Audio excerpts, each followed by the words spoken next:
That morning I checked my account. It was empty. My son called and said, "Dad, my wedding is tomorrow. I withdrew all the money from your account and sold the house." "Good luck."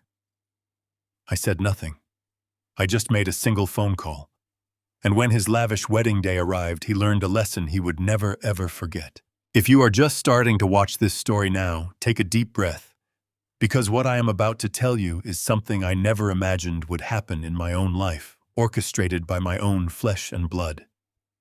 Sometimes we think we know the people closest to us, but there are dark, hidden things that only come to light when we least expect them. If you are connecting with my story, please hit the like button. Subscribe to the channel so you do not miss my next life stories, and tell me in the comments where you are watching this video from and what time it is there right now. It makes me really happy to know which corner of the country or the world is listening to me. My name is Harrison Cole. I am 70 years old and I live in Chicago, Illinois. For 40 years, I poured my blood, sweat, and tears into building a supply chain logistics empire from absolute scratch. I did not inherit a dime. I did not have privileged connections or wealthy investors. I started with a single, rusted delivery truck, working 18-hour shifts, driving through blizzards, and loading freight with my own two hands. I built my company, Cole Logistics, into a multi-million-dollar enterprise with one singular goal in mind. I wanted to give my family the stability, security, and opportunities that I never had growing up. My late wife, Evelyn, and I shared a beautiful life in our $3 million mansion in the quiet upscale suburb of Winnetka. When Evelyn passed away a few years ago, a massive part of my soul died with her. But I kept pushing forward for the sake of our only son, Derek.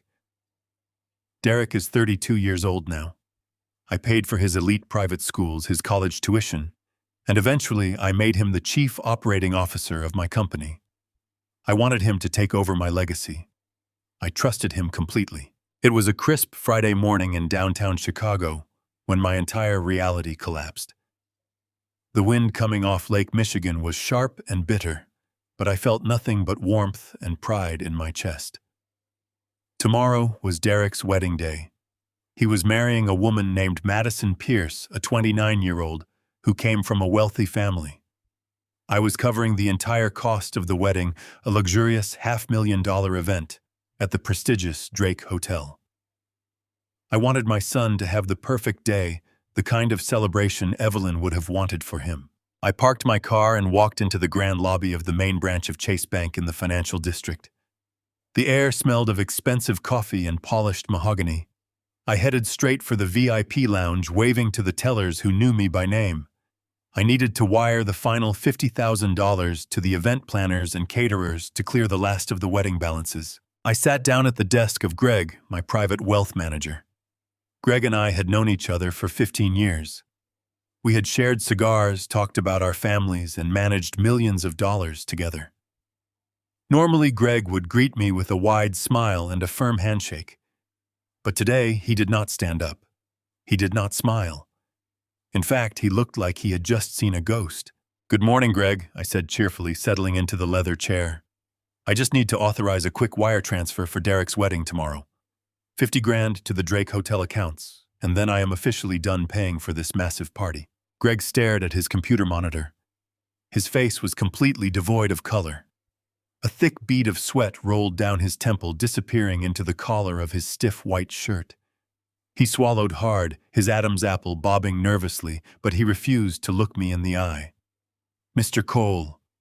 Greg started, his voice trembling so badly it sounded like it belonged to a frightened child. "Mr. Cole, I cannot authorize that transfer." I chuckled, thinking it was some sort of banking technicality. "Why not, Greg? Did I forget to sign a release form? Just print it out, and I will sign it right now. The caterers need that money cleared by noon today." Greg slowly turned his monitor around so I could see the screen. His hands were shaking so violently that the heavy monitor rattled against the wooden desk. "Sir," he whispered, leaning in closer, as if he were afraid the walls were listening. "Your primary operating trust and your personal retirement sweep accounts, they are empty. The balance is zero. The air in the room suddenly felt incredibly heavy.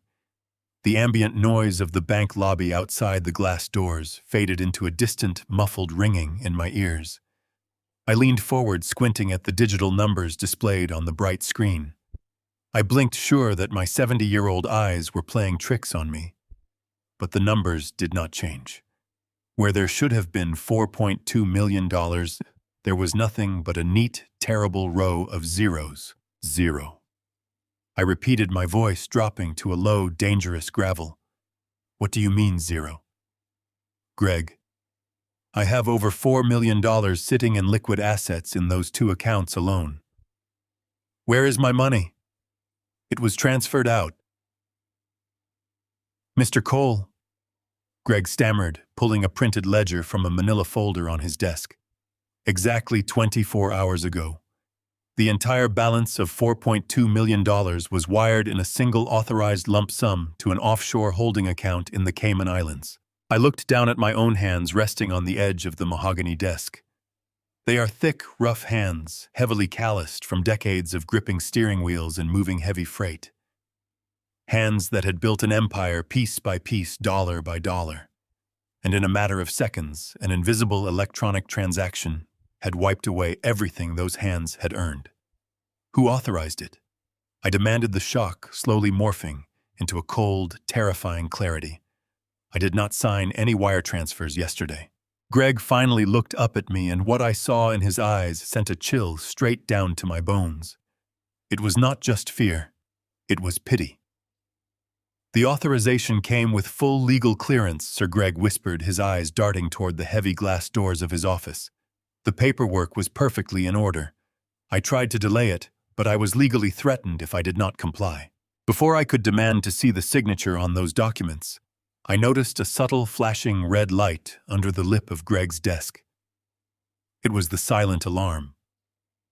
Greg had pressed the security button the moment I walked into his office. Why did you press the alarm, Greg? I asked, my voice deadly calm. I am your oldest client. I am sitting here asking about my missing life savings, and you are calling security on me. Through the frosted glass of the office walls, I saw two armed bank security guards walking briskly toward our location, their hands resting cautiously on their duty belts. They were looking at me as if I were a threat, as if I were dangerous. Or perhaps as if I were a confused, unpredictable old man who was about to have a violent episode. Sir, please, Greg pleaded, shrinking back into his chair. I was instructed to alert security if you came in today. I was told you might cause a scene. I was told you are not well. The pieces began to fall into place. Whoever drained my accounts had the legal authority to do so, and they had preemptively warned the bank that I was unstable. They were expecting me to scream, to flip the desk, to act like a madman, so that security would drag me out in front of everyone. They wanted me to look insane. I slowly stood up, smoothing the front of my jacket. I did not raise my voice. I did not give them the satisfaction of a breakdown. The 40 years I spent swimming with corporate sharks had taught me that whoever loses their temper first loses the war. I will be in touch, Greg, I said quietly. I turned and walked out of the office just as the security guards reached the door. I nodded politely to them, bypassing their imposing stances, and walked straight out of the bank with my head held high. I stepped out into the biting Chicago wind, the noise of the city crashing back into my ears. I got into my car, gripped the steering wheel, and fired up the engine. I was not going to panic. I was going to drive straight back to my mansion in Winnetka to find out exactly what the hell was happening in my life. That morning I checked my account. It was entirely empty. My son called and said, "Dad, my wedding is tomorrow. I withdrew all the money from your account and sold the house." Good luck. I said absolutely nothing. I just made a single phone call. And when his wedding day arrived, he learned a lesson he would never forget. If you are just starting to watch this story now, take a deep breath, because what I am about to tell you is something I never imagined would happen. Sometimes we think we know the people closest to us, but there are hidden things that only come to light when we least expect them. Before I continue this story, let me know where you are watching from in the comments below. Hit like and subscribe if you have ever had to stand up to family who underestimated your worth. It makes me happy to know which corner of the world is listening. My name is Harrison Cole. I am 70 years old and I live in Chicago. For 40 years, I poured my blood, sweat, and tears into building a logistics empire from scratch. I started with a single delivery truck, working 18-hour shifts and loading freight with my own two hands. I built my company into a multi-million-dollar enterprise to give my family the stability and opportunities that I never had. My late wife, Evelyn, and I shared a beautiful life in our mansion in the upscale suburb of Winnetka. When Evelyn passed away, a massive part of my soul died with her. But I kept pushing forward for the sake of our only son, Derek. He is 32 years old now.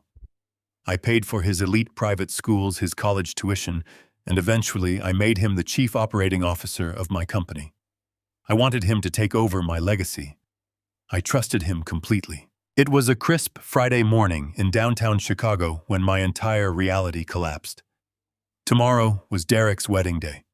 He was marrying Madison Pierce, a 29-year-old who came from a wealthy family.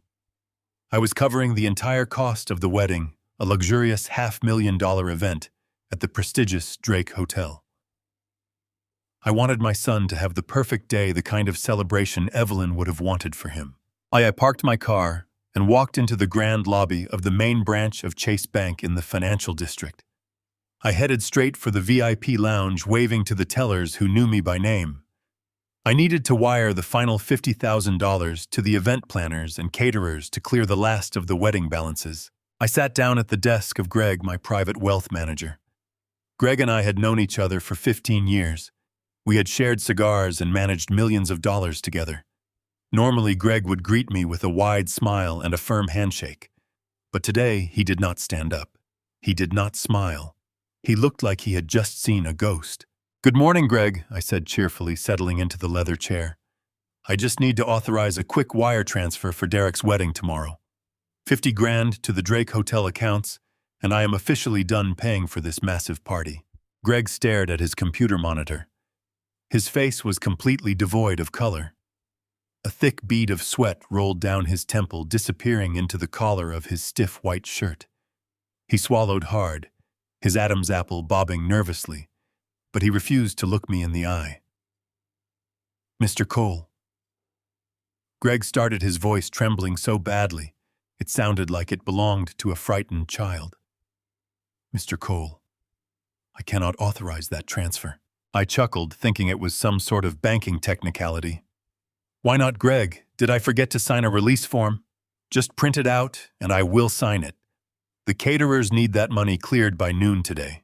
Greg slowly turned his monitor around so I could see the screen. His hands were shaking so violently that the heavy monitor rattled against the wooden desk. "Sir," he whispered, leaning in closer, as if he were afraid the walls were listening. "Your primary operating trust and your personal retirement sweep accounts, they are empty. The balance is zero." The air in the room suddenly felt incredibly heavy. I leaned forward, squinting at the digital numbers displayed on the bright screen.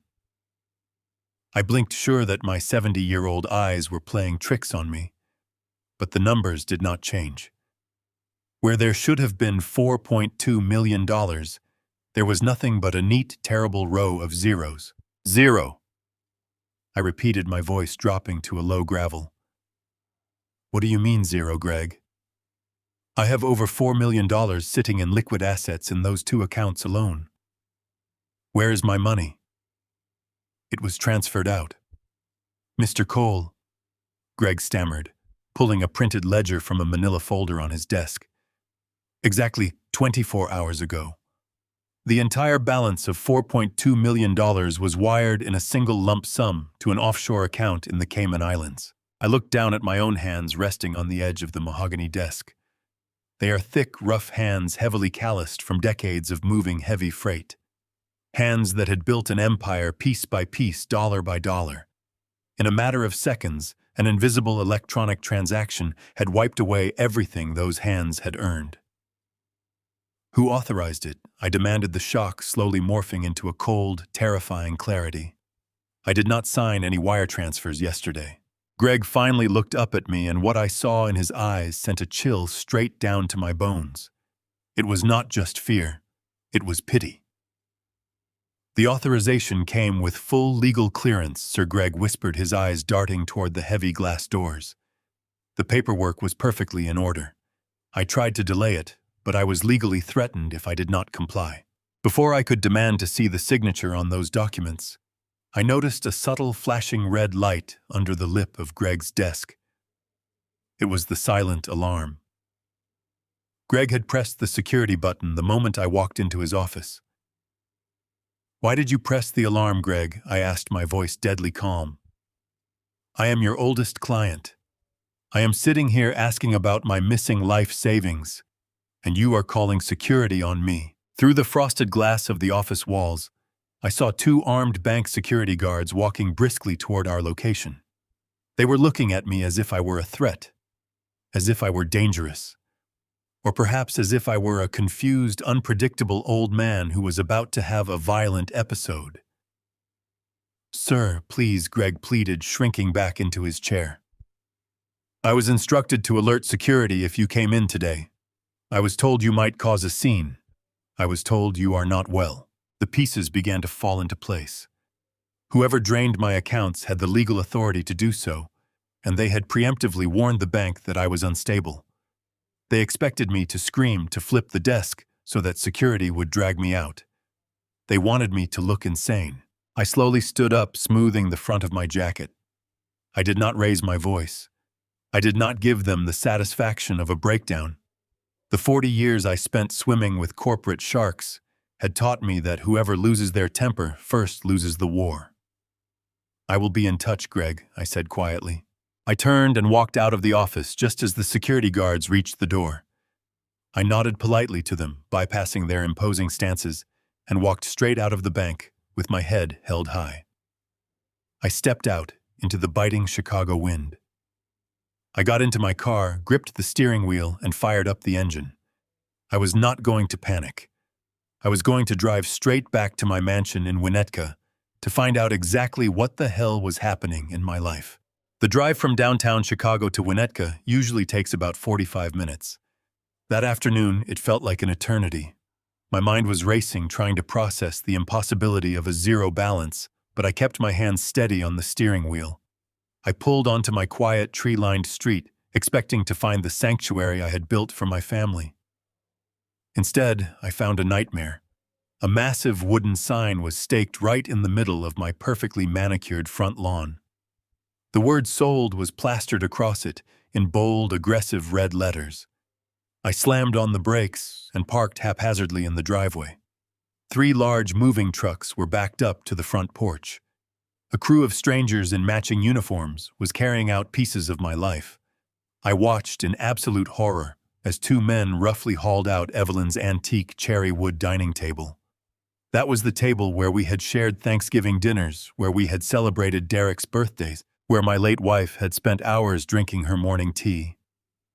Now it was being tossed into the back of a dirty truck like discarded garbage. I stepped out of the car, my chest tightening with a panic I had not felt since my earliest days of poverty. Before I could even shout at the movers to stop, my cell phone began to vibrate in my coat pocket. I pulled it out and saw my son's name glowing on the screen. I answered the call, pressing the phone to my ear, but I did not say a word. I waited. "Dad," Derek said. His tone was chillingly casual, as if he were calling to discuss a minor scheduling change for a golf game. "I see from my security alerts that you are at the house. You probably noticed the sign. I withdrew all the money from your accounts and sold the property. Madison and I needed the funds for the wedding and for our new life together. You always said you would give me everything eventually. I just decided to speed up the process. Do yourself a favor and find a cheap motel for the weekend. Do not ruin my big day tomorrow. Good luck." The line went dead. The silence buzzed in my ear, heavy and suffocating. Derek was the chief operating officer of my company. I had given him authority, access, and my complete trust. I had handed him the keys to the kingdom because he was my own flesh and blood. I stood there on the driveway, the cold wind biting through my jacket, watching the movers clear out 30 years of memories. I did not yell. I did not break down. I simply turned around, got back into my car, and drove away from the only home I had left. I pulled into a vacant strip mall parking lot a few miles down the road. My hands were finally shaking. I opened a travel application on my phone to book a cheap motel room for the night. I found a standard room for $80, entered my premium corporate credit card information, and pressed confirm. A red error message flashed across the screen. Transaction declined. I frowned, pulling out a different personal card. Declined. I logged into my mobile banking application to check my secondary accounts. Access denied. Account frozen. It was not just the $4.2 million. Derek had systematically severed every financial lifeline I possessed. I reached into my wallet. All I had was a single crumpled $20 bill. At 70 years old, after a lifetime of relentless work and sacrifice, I was officially a homeless man on the streets of Chicago. I left my car parked in the lot, knowing the fuel tank was nearly empty, and I could not afford to refill it. I walked 2 miles down the dark, freezing pavement until I found a brightly lit 24-hour diner. The bell above the door chimed as I walked in. The place smelled of stale coffee and fried grease. I slid into a cracked vinyl booth in the back corner, grateful for the artificial heat blasting from the ceiling vent. A tired waitress approached, and I ordered a black coffee and a piece of dry toast. It cost me exactly $4.50. I laid my $20 bill on the table, staring at the meager change she brought back. I wrapped my cold, stiff hands around the warm ceramic mug. My gut feeling finally kicked in, cutting through the initial wave of shock and betrayal. Something was fundamentally wrong. The math simply did not add up. Derek had claimed he needed the $4.2 million for his lavish wedding and his new life. But no wedding, not even a luxurious event at the Drake Hotel, costs $4 million overnight. I had already paid the deposits. I knew the exact budget. Furthermore, Derek was only the chief operating officer of my logistics firm. He had corporate authority, yes, but that authority did not extend to my personal private assets. He could not legally sell a piece of real estate that was solely in my name. He could not drain a private retirement trust just because he held an executive title at my company. The bank had told me the authorization came with full legal clearance. How? I closed my eyes, forcing my exhausted brain to retrace every interaction, every document, and every signature from the past 6 months. Then the memory hit me with the force of a physical blow. It was exactly 1 month ago at the airport. I was rushing to catch a flight for a vital supply chain conference in Seattle. Derek had intercepted me at the security checkpoint, breathless and clutching a thick leather folder. He had pulled out a dense stack of papers, telling me they were routine corporate tax renewals that urgently needed my signature before the end of the fiscal quarter. I was running late. The final boarding call was echoing through the terminal. I trusted my son. I took his expensive fountain pen and hastily signed the bottom of every page without reading the fine print. I opened my eyes in the dim diner light. I had not signed tax renewals. I had blindly signed something fatal. I realized I was entirely out of my depth.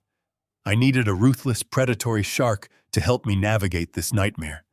I needed a man who understood the dark, twisted loopholes of corporate law. I left a modest tip on the table, gathered my remaining few dollars, and walked out into the freezing night. I pulled my thin coat tightly around my shivering shoulders. I stood completely alone and waited at the dark, deserted corner for the late-night city bus to arrive. I paid my exact fare with my last remaining coins and took a quiet seat in the very back row. I was heading straight to the home of Victor Bradley, a cutthroat corporate attorney and my oldest, most trusted friend. He was the only single person on earth who possessed the massive power and absolute ruthlessness needed to fix this. The heavy city bus groaned loudly as it pulled away from the dark, freezing curb. I sat alone in the very back row, the pneumatic doors hissing shut, sealing me inside the cold, rattling metal box. The long ride into the heart of downtown Chicago was a chaotic blur of glowing neon lights and deep stretching shadows. I watched the towering skyscrapers pass by outside the smudged, dirty window. They were grand monuments to wealth and absolute power, the very world I had belonged to just hours ago. Now I was riding public transit with absolutely nothing left but the thin clothes on my back. I got off exactly 3 blocks away from the towering glass and steel structure that housed Victor Bradley's elite law firm. Victor and I went way back. We had climbed the unforgiving ranks of the Chicago business world together in the early 90s. While I spent decades building my massive supply chain logistics empire, Victor had carefully carved out a fearsome, undeniable reputation as the most ruthless corporate attorney in the entire state. He was a brilliant, dangerous man who devoured rival companies for breakfast, a legal predator who thrived on complex litigation, hostile takeovers, and brutal corporate warfare. I knew that if anyone alive could completely decipher the treacherous, complicated web my own son had spun, it was Victor. I walked briskly toward the private underground parking entrance, where I knew Victor often worked late into the lonely night. I smoothly bypassed the main lobby security desks, slipping silently through the hidden service corridor, just as a tired cleaning crew exited the freight elevator. I took the private executive elevator and found Victor sitting inside his massive corner suite on the 42nd floor.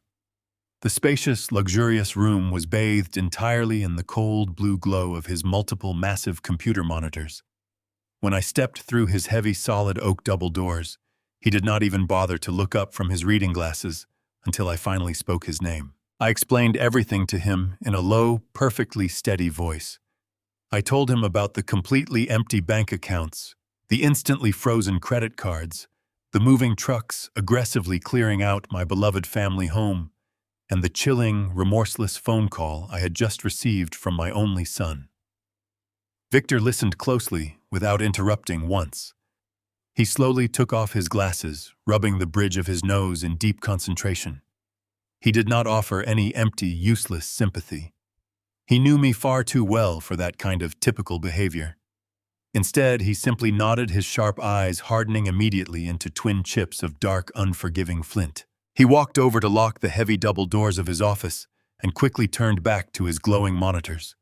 He expertly bypassed his law firm's standard security firewall, utilizing his senior partner credentials to secretly access the highly secure county clerk databases and the elite banking registries. The tension in the quiet room was absolute, broken only by the rapid, continuous clicking of his mechanical computer keyboard, echoing loudly against the glass walls. I stood silently by the massive floor-to-ceiling window, looking out over the sleeping, quiet city below us. The frantic adrenaline that had carried me forcefully through the dark night was beginning to fade, slowly replaced by a profound, agonizing, and consuming sorrow. My only son, the little boy I had patiently taught to ride a bicycle, the ambitious young man I had carefully groomed to take over my massive legacy, had flawlessly orchestrated my complete financial ruin. But that crippling sorrow was rapidly burned away by the cold, highly calculating survival instinct of a veteran businessman who had just been brutally stabbed in the back. I turned around sharply as Victor finally spoke my name out loud. He had successfully pulled up the public property records for my beautiful estate in Winnetka. The complex deed transfer had been aggressively expedited and fully registered just hours ago. The mysterious buyer was a newly formed real estate holding company I did not recognize at all. The reported sale price was significantly below current market value, clearly and illegally designed for a rapid, unquestioned, and immediate cash liquidation. Then Victor skillfully hacked deeper into the complex financial registry to pull the official bank authorizations that had legally permitted the immediate unhindered transfer of my $4.2 million. The highly encrypted digital files slowly loaded onto his exceptionally large central screen, bringing the devastating truth into sharp focus. There it was. A high-resolution, perfectly clear scan of the official document I had hastily signed at the busy airport security checkpoint exactly 1 month ago. The exact document Derek had casually and maliciously disguised as a completely routine corporate tax renewal. I stared intensely at my own personal signature at the very bottom of the white page. It was undeniably authentic. My distinct flowing script stared back at me silently, mocking my blind, foolish trust. Victor zoomed in quickly on the bold document header. It was a full power of attorney. It legally and completely granted my son total, unrestricted, and absolute control over my personal finances, my valuable real estate assets, my corporate shares, and my trusts. It was a comprehensive, absolute surrender of my entire financial life, carelessly signed away in the frantic rush of boarding a commercial flight. Victor leaned much closer to the bright screen, his sharp eyes quickly scanning the dense, complicated legal jargon with highly practiced, lethal precision. His dark brow furrowed deeply. He pointed a long, remarkably steady finger directly at the official notary section of the complex document. A full power of attorney. In the specific state of Illinois, legally requires a licensed notary public and at least one credible, perfectly independent witness to completely verify the sound mind and voluntary signature of the principal involved. Victor confidently tapped the glowing screen. "Look at the witness signature right here, Harrison." I leaned in closely, carefully reading the delicate cursive script located just beneath the official blue notary stamp. It clearly read, Madison Pierce, my son's beautiful fiancée. Victor slowly leaned back in his expensive leather chair, a dark, highly predatory smile quickly crossing his aged face. "Madison is not a legally independent witness," Victor explained clearly, his deep voice suddenly thick with dangerous anticipation. "She is officially marrying your ambitious son tomorrow afternoon. That specific fact creates a massive, undeniable legal conflict of interest.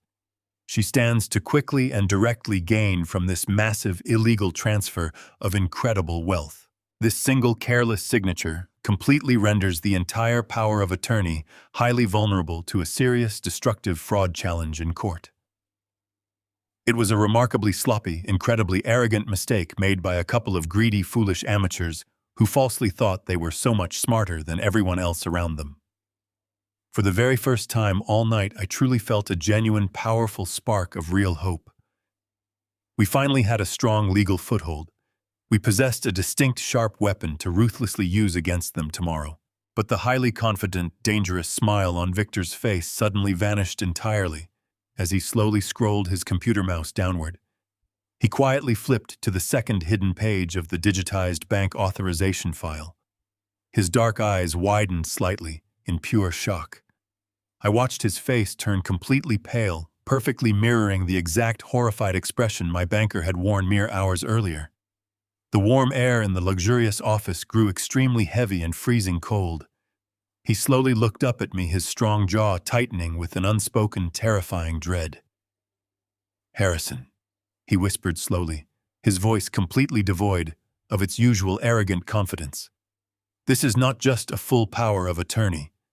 He grabbed the heavy computer monitor and forcefully turned it around so I could clearly see the terrible, devastating truth written in bold, unforgiving legal print. "It is a legally binding medical decree." I stared at the glowing monitor, unable to fully comprehend the devastating words typed cleanly across the screen. The document displayed before me was a sworn, legally binding medical affidavit. It bore the official digital signatures of two highly respected private neurologists from an incredibly exclusive medical clinic located in the wealthiest part of the city. The dense text below their formal signatures outlined a completely devastating and entirely fabricated clinical assessment. According to the professional testimonies of these licensed medical experts, Harrison Cole was currently suffering from severe rapid-onset Alzheimer's disease. The detailed affidavit falsely claimed my cognitive decline was so aggressively advanced that I completely lacked the fundamental mental capacity to manage my own private finances, make basic personal decisions, or function independently in any facet of normal society. It legally declared me completely and irreversibly mentally incompetent. The heavy, suffocating silence in Victor's expansive office was absolutely deafening. I felt a sudden, profound nausea twisting deep in the pit of my stomach. My own flesh and blood had not just stolen my entire life savings and sold the home I had built for my family. He had legally erased my entire existence as a functioning human being. On paper, I was nothing more than a ghost. I was officially a helpless, brain-dead old man who desperately needed his loving, responsible son to graciously take the reins of his fading life. My mind raced frantically back through the events of the past few complicated months, desperately searching for the exact moment this treacherous trap had been carefully set. Then a chilling, terrifying memory struck me with the unstoppable force of a runaway freight train. It was Madison. A little over a month ago, during the absolute most stressful phase of our corporate quarterly financial reviews, I had casually complained about feeling unusually fatigued. Madison had immediately stepped in with a bright, caring, and seemingly innocent smile. She forcefully insisted that I try a highly specialized, incredibly expensive vitamin intravenous drip therapy. She confidently claimed her own wealthy father regularly used this exact treatment to maintain his sharp energy levels during grueling high-stakes corporate negotiations. She had even personally arranged for a private concierge nurse to visit my grand estate twice a week to administer the quiet treatments in the comfort of my home. I had foolishly trusted her completely. I had sat calmly in my favorite leather reading armchair, willingly allowing a total stranger to hook a sharp needle into my arm, genuinely believing my future daughter-in-law was simply looking out for my declining health. But immediately after those mysterious treatments began, everything in my daily life started to blur and slip away. I vividly remembered sitting at the head of the long wooden conference table during crucial executive board meetings, suddenly feeling intensely dizzy, deeply disoriented, and entirely unable to recall simple logistical figures I had known perfectly by heart for decades. My vision would swim unpredictably, and my tongue would feel incredibly thick and completely uncooperative. During those highly vulnerable, embarrassing moments, Derek would smoothly and heroically step in. He would confidently take over the difficult presentations, apologizing quietly and sympathetically to the concerned board members for my temporary confusion and unfortunate mental lapses. He was meticulously establishing a documented, highly visible history of my sudden cognitive failure in front of powerful, credible witnesses. The specialized vitamins were not vitamins at all. They were carefully and deliberately administering a powerful chemical cocktail specifically designed to perfectly mimic the exact debilitating symptoms of severe dementia. I slowly explained this horrifying realization to Victor. My voice was incredibly hoarse, shaking violently, with a volatile mixture of profound, agonizing sorrow and rapidly escalating rage. Victor listened in total silence, his dark, calculating eyes scanning the fraudulent medical document once more. He slowly leaned back in his comfortable chair and exhaled a long, incredibly heavy breath. "They have completely boxed you in, Harrison," he stated, his deep tone grim and absolutely resolute. "This medical decree was officially filed with the county clerk and legally validated by the local courts long before they ever touched a single penny of your hard-earned money. If you walk into a local police precinct right now to aggressively report a massive theft, the desk officers will immediately run your name through their system. They will instantly see this ironclad court-ordered medical decree. They will not see a highly successful, brilliant logistics businessman reporting a massive financial crime. They will only see a confused, tragically ill, and deeply paranoid old man who has aimlessly wandered away from his designated caregivers. They will undoubtedly call Derek to come pick you up. Or far worse, they will forcibly lock you inside a secure state psychiatric ward for your own personal protection." The truly horrifying, inescapable reality of my dire situation washed over me like a tidal wave of freezing water. I absolutely could not go to the police. I could not simply hire a regular corporate attorney to sue my son. If I hastily tried to fight this blatant theft through standard, predictable legal channels, Derek and Madison would quickly and simply present this legally flawless medical decree to the presiding judge. They would expertly tie me up in endless, humiliating competency hearings, quietly draining the rest of my corporate assets and private accounts while I hopelessly languished inside a heavily guarded, sterile medical facility. I was entirely and hopelessly trapped inside a perfect, invisible cage built entirely from my own blind, unconditional trust. Victor slowly folded his hands together, resting them heavily on the polished edge of the mahogany desk. His notorious predatory instincts were fully awakened, now his mind operating at a terrifying speed. "We cannot attack them directly through your personal accounts, Harrison," he explained calmly. "You do not exist legally right now.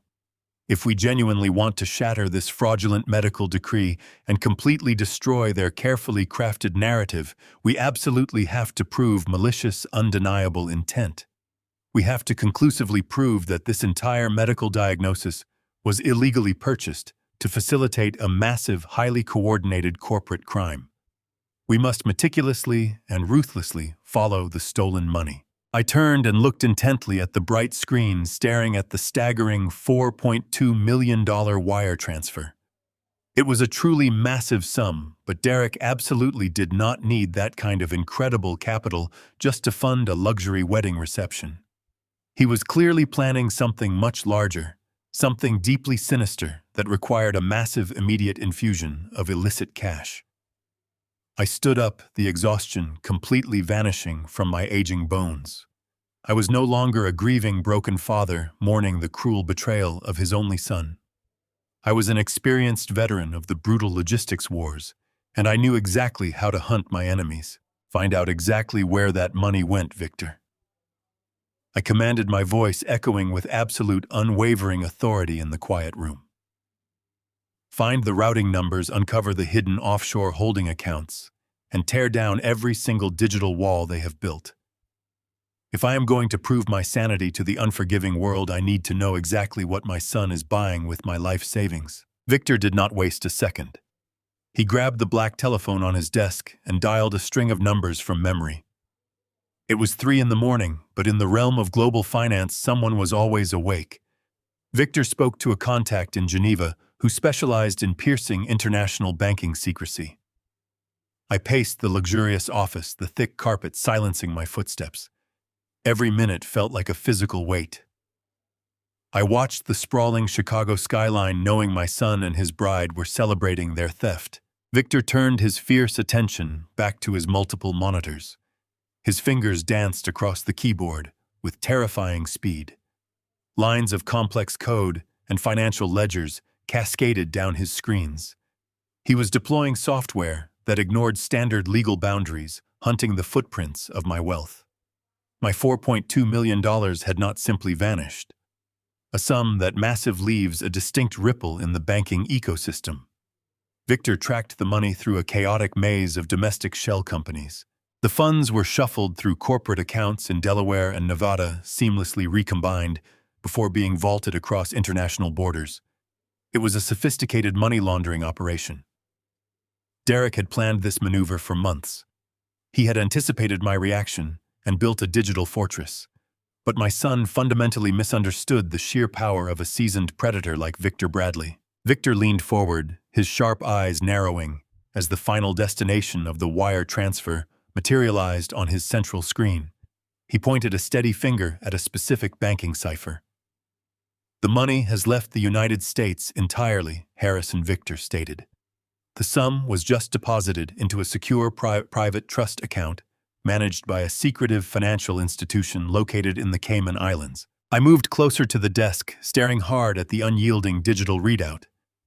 The Cayman Islands were notorious for providing absolute anonymity to extremely wealthy clients. Criminals and treacherous corporate executives used those exact banks to hide their illicit fortunes. Derek had hidden my life savings where standard American subpoenas held absolutely no power. "Who owns the destination account?" I demanded, my voice trembling with a mixture of raw exhaustion and boiling anger. A sum that massive does not just sit idle in an offshore vault. There has to be a specific beneficiary attached to that hidden trust. Victor was already 10 steps ahead of me. He ran the obscure shell company name through a proprietary, highly restricted database he reserved only for his most ruthless corporate warfare cases. The shell company holding your money is registered under a generic title called Apex Holdings International, Victor explained. On the surface, it is a completely blind trust. The listed directors are just local lawyers. But every blind trust requires an ultimate beneficial owner, a singular person who actually controls the hidden capital. The heavy silence in the office stretched out agonizingly as Victor ran a brutal decryption algorithm against the offshore registry. The glowing progress bar crawled across the screen, torturing me. I thought about Madison, the beautiful woman Derek was scheduled to marry tomorrow afternoon. I thought about her expensive tastes and her sudden aggressive insistence on managing my declining medical health. She was not just a greedy bride looking for a spectacular party. She was a highly calculated operative in a sinister puzzle. The computer monitor suddenly chimed, signaling the completion of the deep data extraction. Victor stared at the screen for a long, heavy moment. He slowly removed his reading glasses, his face completely drained of color. The terrifying realization in his eyes made my blood run instantly cold. Harrison Victor whispered, his voice uncharacteristically fragile. The ultimate beneficial owner of Apex Holdings International is not your son. It is not even his bride. Then who is it? I asked, my heart hammering violently against my ribs. Victor turned the screen toward me. The bold, unyielding letters burned themselves permanently into my retinas. The sole owner of the offshore trust holding my stolen $4.2 million was Richard Pierce. The gravity of that name struck me like a physical blow to the stomach. I staggered backward, gripping the back of a leather chair. Richard Pierce was Madison's father. But far more importantly, Richard Pierce was the founding chief executive officer of Pierce Freight. For 2 intense decades, his company had been my absolute biggest, most bitter corporate rival. Richard and I had fought a brutal war for complete dominance over the Midwest logistics market. We had ruthlessly undercut each other's shipping contracts. He was a ruthless man who despised me, and the feeling was entirely mutual. My mind spun uncontrollably as the horrifying truth began to coalesce. This entire nightmare was never about funding an extravagant wedding reception. The lavish event scheduled for tomorrow at the Drake Hotel was nothing more than a highly distracting smokescreen. Derek had drained my retirement accounts to secretly wire $4 million directly into the offshore account of my most hated enemy. My son was doing business with the devil. The realization was suffocating. Derek was the chief operating officer of my empire. Madison was the ambitious daughter of my greatest corporate rival. They had deliberately orchestrated a romance, staging an elaborate wedding, while secretly dismantling my entire life. They had fed me toxic chemicals to fabricate a medical diagnosis, legally stripping me of my autonomy, and funneled my wealth across borders. I stood frozen in the office, struggling to breathe the conditioned air. The stolen money was not a simple theft. It was a calculated corporate buy-in. My son had stolen my life savings to pay a bribe, a massive down payment, to secure a treacherous deal with Richard Pierce. The wedding tomorrow was merely the celebratory backdrop for an ultimate catastrophic betrayal. I looked sharply at Victor, the ruthless lawyer who had fought by my side through decades of corporate bloodshed. His mind was racing down the exact same terrifying path as mine. We both understood the dark mechanics of high-stakes business acquisitions. $4 million was an incredible sum of cash, but it was just a fraction of what my logistics empire was truly worth. Harrison Victor said quietly, his voice tight with rising dread. Your son is not stealing your cash just to start a new life. He is purchasing a seat at the table. He is using your stolen money to buy his way into Richard Pierce's organization. I shook my head slowly, the cold logic of the conspiracy taking shape. No, Victor, I replied, my voice dropping to a dangerous whisper. My son does not want a seat at the table. He wants the entire kingdom. He is using the fraudulent medical decree to claim that I am mentally incompetent and incapable of running my business. With that unchecked power, he controls the board. I stared intensely at the glowing monitor, the name of my bitter rival mocking me from the bright screen. The stolen money is not a wedding fund. I stated the reality, crushing my soul. It is a corporate buy-in. But what is Derek actually buying? The harsh, bright morning sun slowly rose over the freezing waters of Lake Michigan, casting long, incredibly sharp shadows across the polished floor of Victor's high-security office. It was officially Friday morning. We had exactly 24 hours left until the lavish wedding ceremony was scheduled to begin at the prestigious Drake Hotel. We had merely 24 hours before my treacherous son and his calculating bride stood boldly in front of hundreds of elite guests to falsely celebrate a grand union built entirely on my absolute destruction. The timeline was incredibly tight, but Victor Bradley always thrived in the suffocating pressure of a rapidly ticking clock.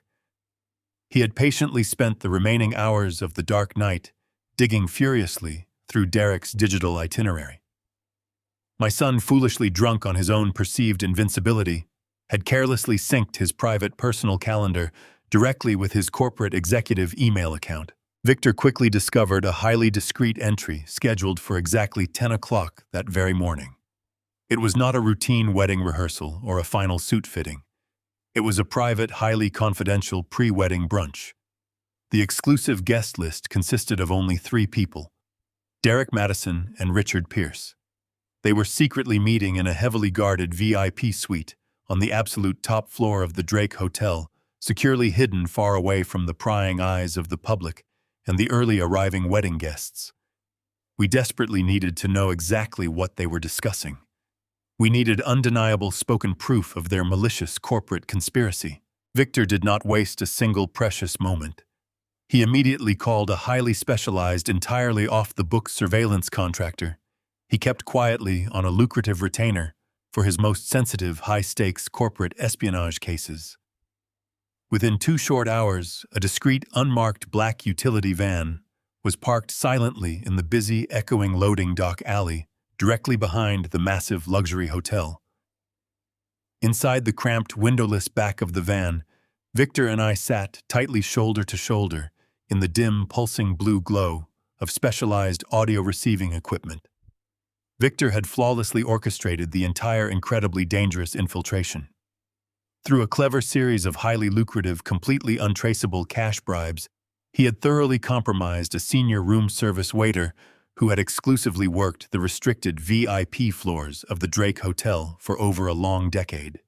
The deeply terrified but overly greedy hotel employee had been secretly handed a microscopic, incredibly high-frequency listening device cleverly disguised as a standard decorative floral pin. His precise, unyielding instructions were to embed the tiny transmitter deeply and securely into the base of the elaborate centerpiece resting on the mahogany dining table of Richard Pierce's private, highly secured suite. It was a remarkably dangerous, undeniably illegal maneuver. If the hidden device was ever discovered, Victor could be instantly disbarred, and we could both face severe, devastating federal wiretapping charges. But the conventional, rigid rules of the law no longer applied to my desperate, shattered reality. My vicious enemies had stolen my entire life legally, erased my sanity, and confidently left me for completely dead. I was fully prepared to break every single rule in existence to completely burn their empire to the ground. I sat rigidly in the cold, uncomfortable metal chair of the surveillance van, staring blankly at the highly complex audio equalizer screen directly in front of me. The waiting was an absolute, completely agonizing torture. The heavy, thickly insulated walls of the van successfully blocked out the noisy city traffic, leaving me completely alone with my dark, incredibly consuming thoughts. I pictured my only son sitting up there in that luxurious suite, casually breaking bread with the very man who had ruthlessly tried to brutally bankrupt my logistics firm for 20 consecutive years. I thought deeply about the countless late nights I had willingly spent at the quiet office, skipping warm family dinners and joyful weekend baseball games, relentlessly pouring my blood and sweat into building a massive inheritance for a boy who ultimately viewed me as nothing more than a disposable temporary obstacle. The profound, utterly suffocating betrayal twisted violently and sharply in my aching chest.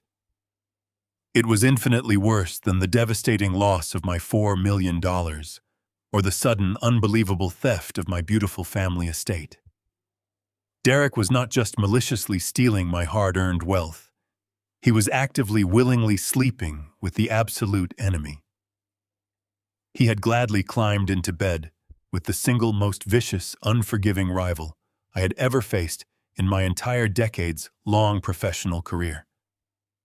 I closed my eyes incredibly tightly, violently, fighting back the hot, stinging tears of a completely broken, defeated father. I silently begged my late wife for the immense strength to simply endure the crushing, terrible weight of this awful morning. I desperately needed to remain entirely emotionally detached. I strongly needed to brutally transform my burning, agonizing sorrow into sharp, beautifully focused, and completely unstoppable rage.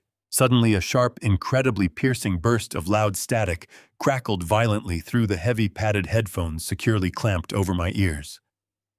Victor immediately leaned forward, his steady hands moving with rapid, expert precision directly across the glowing, complex control deck.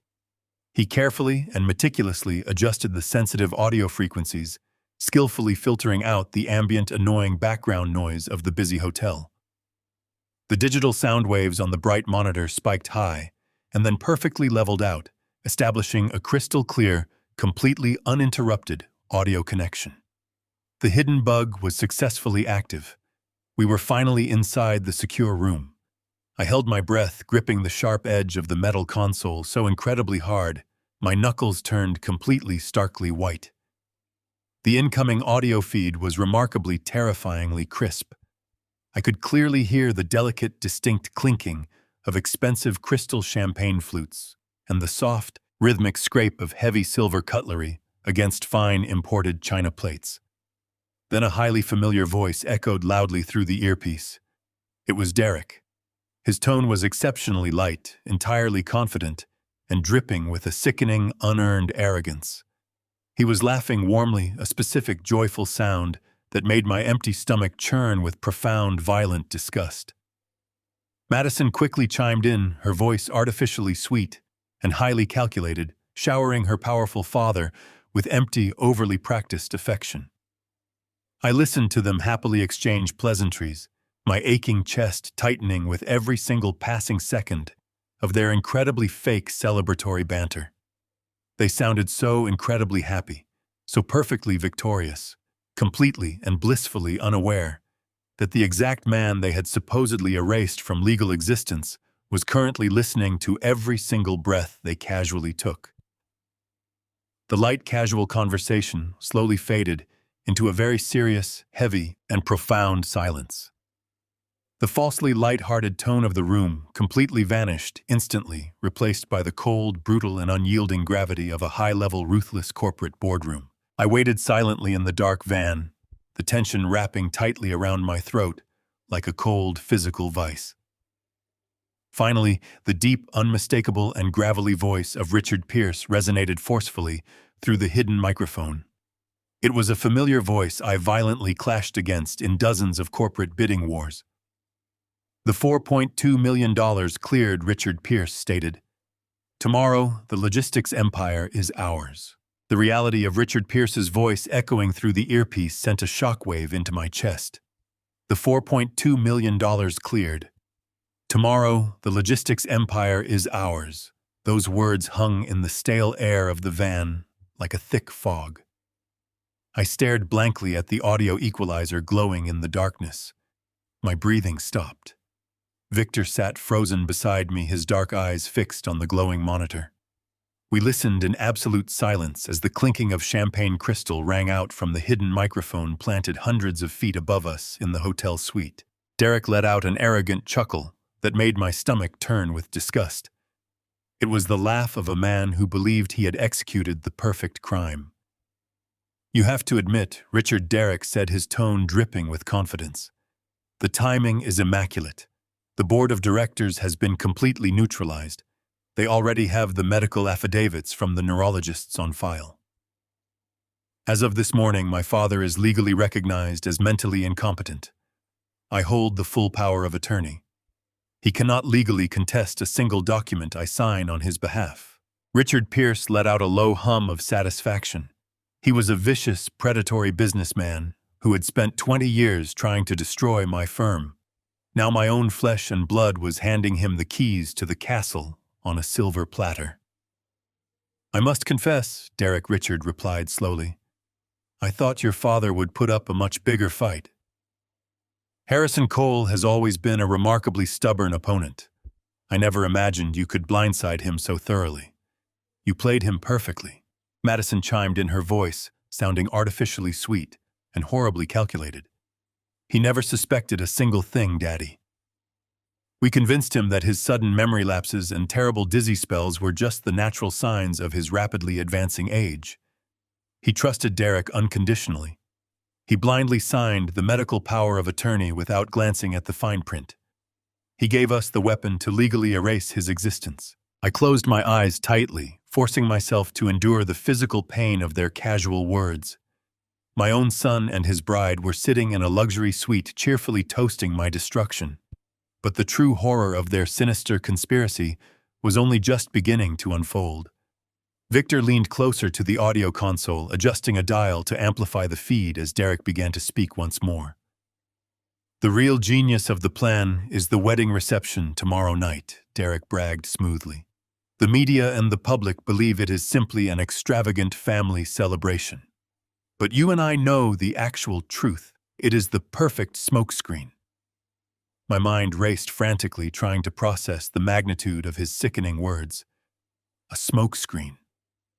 The massive wedding reception I had funded with my own hard-earned wealth was not a celebration of love.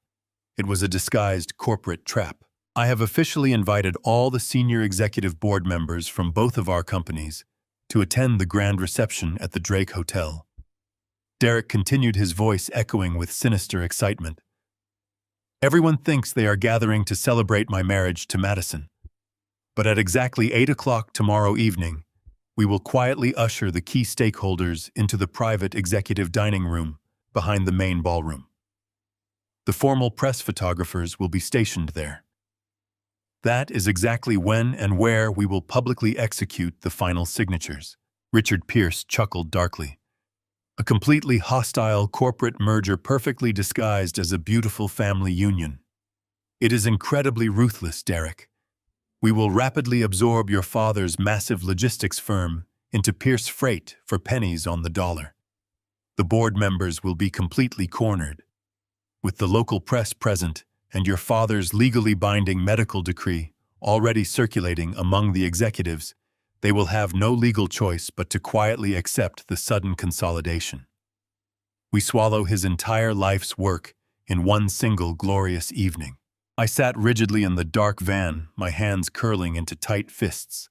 The magnitude of their betrayal was staggering. My son was using my lavish family event to execute a hostile takeover of my company. He was going to stand in front of hundreds of people wearing a tuxedo I had purchased for him and legally sell my empire to my bitter rival. He was going to use my fabricated dementia diagnosis to silence any objections from the corporate board. It was a flawless, brutal corporate assassination. Victor placed a firm hand on my shoulder, urging me to remain still as the audio feed crackled again. The sound of pouring champagne filled the small space, followed by Derek speaking the most painful words I had ever heard in my 70 years on this earth. "My dad worked like a dog for 40 years, Derek stated clearly, his voice echoing through the earpiece with cold detachment. "He sacrificed everything to build that company. But he is a relic of the past, holding on to a dying legacy. Tomorrow I hand his life's work to you, Richard. All I ask is the vice president's seat in the newly merged unified corporation." The air abruptly left my lungs. The horrific truth slammed into my chest with the crushing weight of a falling anvil. I stared at the glowing audio monitor as the puzzle pieces forcefully locked into place. The $4.2 million that Derek had violently drained from my private retirement trusts just yesterday. It was never intended to cover any wedding costs. It was never meant to fund a new life with his bride. That massive sum was a direct illegal bribe. My heart hammered against my ribs as the dark reality materialized. Derek had stolen my life savings to secretly pay Richard Pierce under the table. My own son had brutally robbed me blind so he could buy his way into a high-level executive position within Pierce Freight. He had used my money to purchase a vice president title in the exact same company that was swallowing my hard-earned empire. The $4 million was the ultimate entry fee for his treason. I sat perfectly still in the freezing darkness of the surveillance van. A single tear slowly traced its way down my weathered cheek. But it was not a tear of sorrow or grief. It was the physical manifestation of a completely broken heart hardening into solid, unforgiving steel. My son had erased my autonomy, stolen my wealth, and sold my legacy to my worst enemy. He believed I was nothing more than a clueless old man who would fade away into the shadows of a psychiatric ward. But I was not dead yet. I pulled the earpiece away from my head, turning to face Victor in the dim blue light of the surveillance monitors. Victor looked back at me, his sharp eyes recognizing the profound shift in my demeanor. The time for shock and mourning was over. We had exactly 24 hours until the grand reception. 24 hours to dismantle their conspiracy and rain hell upon the people who dared to bury me alive. I reached up with a trembling hand and forcefully ripped the small plastic earpiece from my ear. The faint, tinny sounds of my son laughing with my sworn enemy instantly vanished, replaced by the heavy, suffocating silence of the surveillance van. I sat perfectly still, staring at the dark metal wall in front of me. For a long, agonizing moment, the sheer magnitude of the betrayal threatened to completely break my spirit. 40 years of unconditional love, of changing diapers, of paying tuitions, of quietly sacrificing my own personal happiness to build a massive empire for my only child. All of it had been completely discarded for a cheap corporate title. The profound, aching grief was a physical weight pressing down hard on my chest, making it incredibly difficult to draw a full breath. But then as I stared into the glowing blue light of the audio monitors, that deep, paralyzing sorrow began to change. It crystallized. The hot, stinging tears of a heartbroken father rapidly evaporated, leaving behind a profound, terrifying emptiness. That emptiness was quickly filled with a pure, unadulterated, and freezing, cold rage. I was no longer a grieving parent mourning the loss of a loving son. I was a veteran combatant in the ruthless theater of corporate warfare, and my absolute worst enemies had foolishly invited me to their grandest celebration. Victor sat quietly beside me, his sharp eyes meticulously studying my face. He had witnessed my initial devastation, but he also clearly recognized the exact moment my grief transformed into lethal calculation. He slowly reached over and muted the audio receiver, cutting the live feed from the hotel suite entirely. The digital equalizer flatlined, mirroring the sudden deadly calm settling deep within my soul. Victor leaned back in his creaking leather chair, folding his arms across his chest. His mind was already moving at a terrifying speed, aggressively calculating our immediate tactical options. "We have them." Harrison, Victor stated quietly, his deep voice carrying the undeniable weight of absolute certainty. "We have the motive, the explicit confession, and the precise timeline of their illegal merger. We need to leave this van right now. I will immediately call my private contacts at the Federal Bureau. We can have a dozen armed federal agents storming that luxury suite before they even finish drinking their imported champagne. We can have Derek and Richard Pierce arrested for massive corporate fraud, grand larceny, and conspiracy." I slowly turned my head to look directly at my oldest friend. His logical, aggressive legal strategy made perfect sense on paper.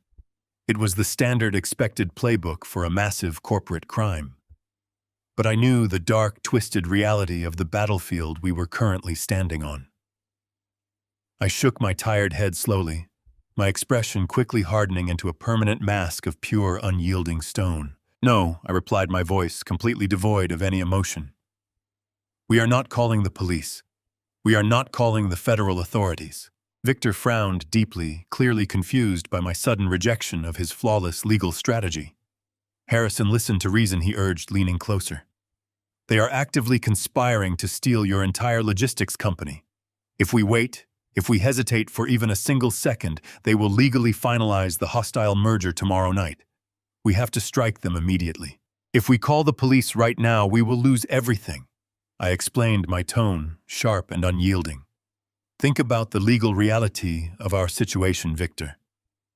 Derek and Madison have a legally binding court-ordered medical decree signed by two credible, highly expensive neurologists. The public documents explicitly state that I am suffering from severe late-stage Alzheimer's disease. I am legally classified as entirely mentally incompetent. If armed police officers storm that hotel suite based on my sudden frantic accusations, Derek will play the absolute perfect role of the deeply concerned, loving son." I paused, letting the cold, bitter truth sink into the quiet space between us. "He will show those officers the medical power of attorney," I continued. "He will sadly shake his head and tell them his poor sick father is suffering from terrible paranoid delusions. He will claim this is just a tragic, chaotic misunderstanding caused by my rapidly declining mental health. And Richard Pierce will gladly back him up. They have armies of the most expensive corporate lawyers in the state on speed dial. By the time the authorities even begin to sort out the massive legal mess, Derek will heavily paint this as a standard corporate dispute. He will successfully tie everything up in civil court for a decade. Meanwhile, he and Richard will quietly and systematically drain my accounts, finalize the merger, and legally lock me inside a secured psychiatric facility for my own supposed safety. The police cannot save me from a perfectly executed medical trap." Victor fell completely silent, his brilliant legal mind quickly processing the terrifying validity of my argument. He knew I was absolutely right. The American justice system relies heavily on documented, verified paperwork, and Derek currently held all the winning cards. A frantic police raid would only alert them to our presence and give them the necessary time to deploy their massive legal defenses. We were fighting a ghost war, and standard weapons were entirely useless. "So what is the alternative?" Harrison Victor asked, his voice dropping to a harsh, serious whisper. "If we do not involve the authorities, how do we stop the merger? How do we break the medical decree and prove your sanity before they absorb your entire life's work tomorrow night?" I turned my gaze away from Victor and looked blankly at the dark metal wall of the van. The image of the lavish wedding reception flashed vividly in my mind. I saw the massive ballroom at the Drake Hotel filled with hundreds of the wealthiest, most influential corporate figures in Chicago. I saw the flashing cameras of the local press eagerly waiting to capture the beautiful union of two powerful families. Derek and Richard were planning to use that exact public spotlight to legitimize their hostile merger. They wanted an audience. They wanted a grand, undeniable stage. Victor stared at me, his eyes widening in complete shock. "You cannot be serious. They are going to steal your company in front of the entire city. You are literally talking about walking directly into the very center of their perfectly executed, dangerous trap." I slowly turned back to face him, a dark, predatory smile curving the edges of my mouth. I felt no fear, no hesitation, and absolutely no mercy. The loving father who had blindly trusted his son died the moment he heard that audio recording. The man sitting in the van was the ruthless, unforgiving founder of a massive corporate empire, and I was finally going to reclaim my rightful throne from these pathetic, greedy traitors who falsely thought they could eliminate me. "We don't stop the wedding," I stated smoothly, my tone as cold and sharp as a polished razor blade. "We let them put on their tuxedos. We let them gather all their billionaire friends. I want to cut the head off the snake on live stage." We left the cold, confining surveillance van and quickly took the private, heavily guarded elevator straight back up to Victor's massive corner suite. The sprawling Chicago skyline was now completely dark, the distant city lights shimmering like cold, uncaring stars against the black velvet night. It was late Friday evening, inching steadily past midnight, and the invisible clock was mercilessly counting down to the extravagant Saturday evening reception. I felt a strange, profound calm slowly settling deep within my tired chest. The crushing, agonizing sorrow of losing my only son had been entirely burned away systematically, replaced by the lethal calculating precision of a seasoned chief executive preparing for the most critical, dangerous boardroom execution of his entire life. Victor immediately went to work. He did not bother with any soft legal pleasantries or gentle reassurances. He was operating purely in absolute wartime mode. He grabbed his highly encrypted mobile phone and began making a series of incredibly high-level, highly confidential calls. These were not the standard types of simple favors one arbitrarily asks for lightly over drinks. These were massive career-defining markers being forcefully cashed in all at once. Within a tense, quiet hour, the heavy, solid oak double doors of the office forcefully opened. Two impeccably dressed, highly serious men walked briskly into the room. Victor introduced them quietly, his tone perfectly flat and strictly professional. The first man was Special Agent Thomas Reynolds from the Federal Bureau of Investigation, specifically heading the elite, highly secretive white-collar crime division. He was a tall, incredibly imposing man with sharp, calculating eyes that immediately and critically sized me up. The second man was David Lynn, a senior forensic auditor directly dispatched from the Internal Revenue Service.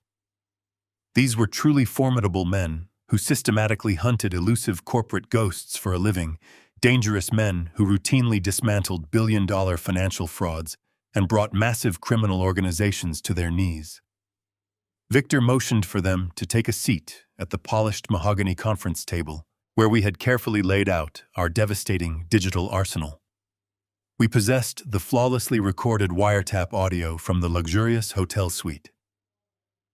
We had the highly encrypted offshore wire transfer receipts, permanently linking my stolen retirement funds directly to Richard Pierce's hidden Cayman Islands accounts. And we clearly displayed the utterly fraudulent, legally binding medical affidavits falsely declaring my complete and irreversible mental incompetence. Agent Reynolds slowly and meticulously reviewed the staggering pile of physical evidence.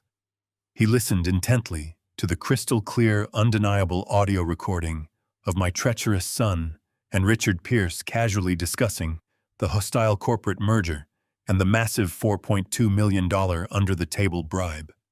He critically examined the complex power of attorney document, his highly seasoned eyes instantly catching the blatant, unarguable conflict of interest, with Madison Pierce shamelessly signing as the sole legal witness. However, Reynolds was a deeply pragmatic, notoriously skeptical federal investigator. He slowly leaned back in his expensive leather chair, folding his strong arms tightly across his broad chest.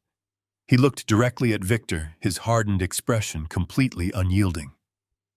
"This is an incredibly fascinating and highly compelling narrative," Victor Reynolds stated firmly, his deep voice leaving absolutely no room for error. "But taking down a massive titan like Richard Pierce requires absolutely airtight, entirely undeniable proof of deliberate, malicious fraud. Pierce essentially commands an entire army of elite corporate defense attorneys. They will immediately argue in court that the offshore transfer was simply a legitimate, entirely undocumented private business loan.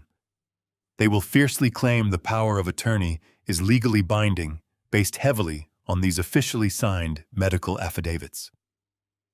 As far as the established legal record is currently concerned, Harrison Cole is a severely compromised, dementia-ridden patient who is entirely prone to intense, unbelievable paranoid delusions.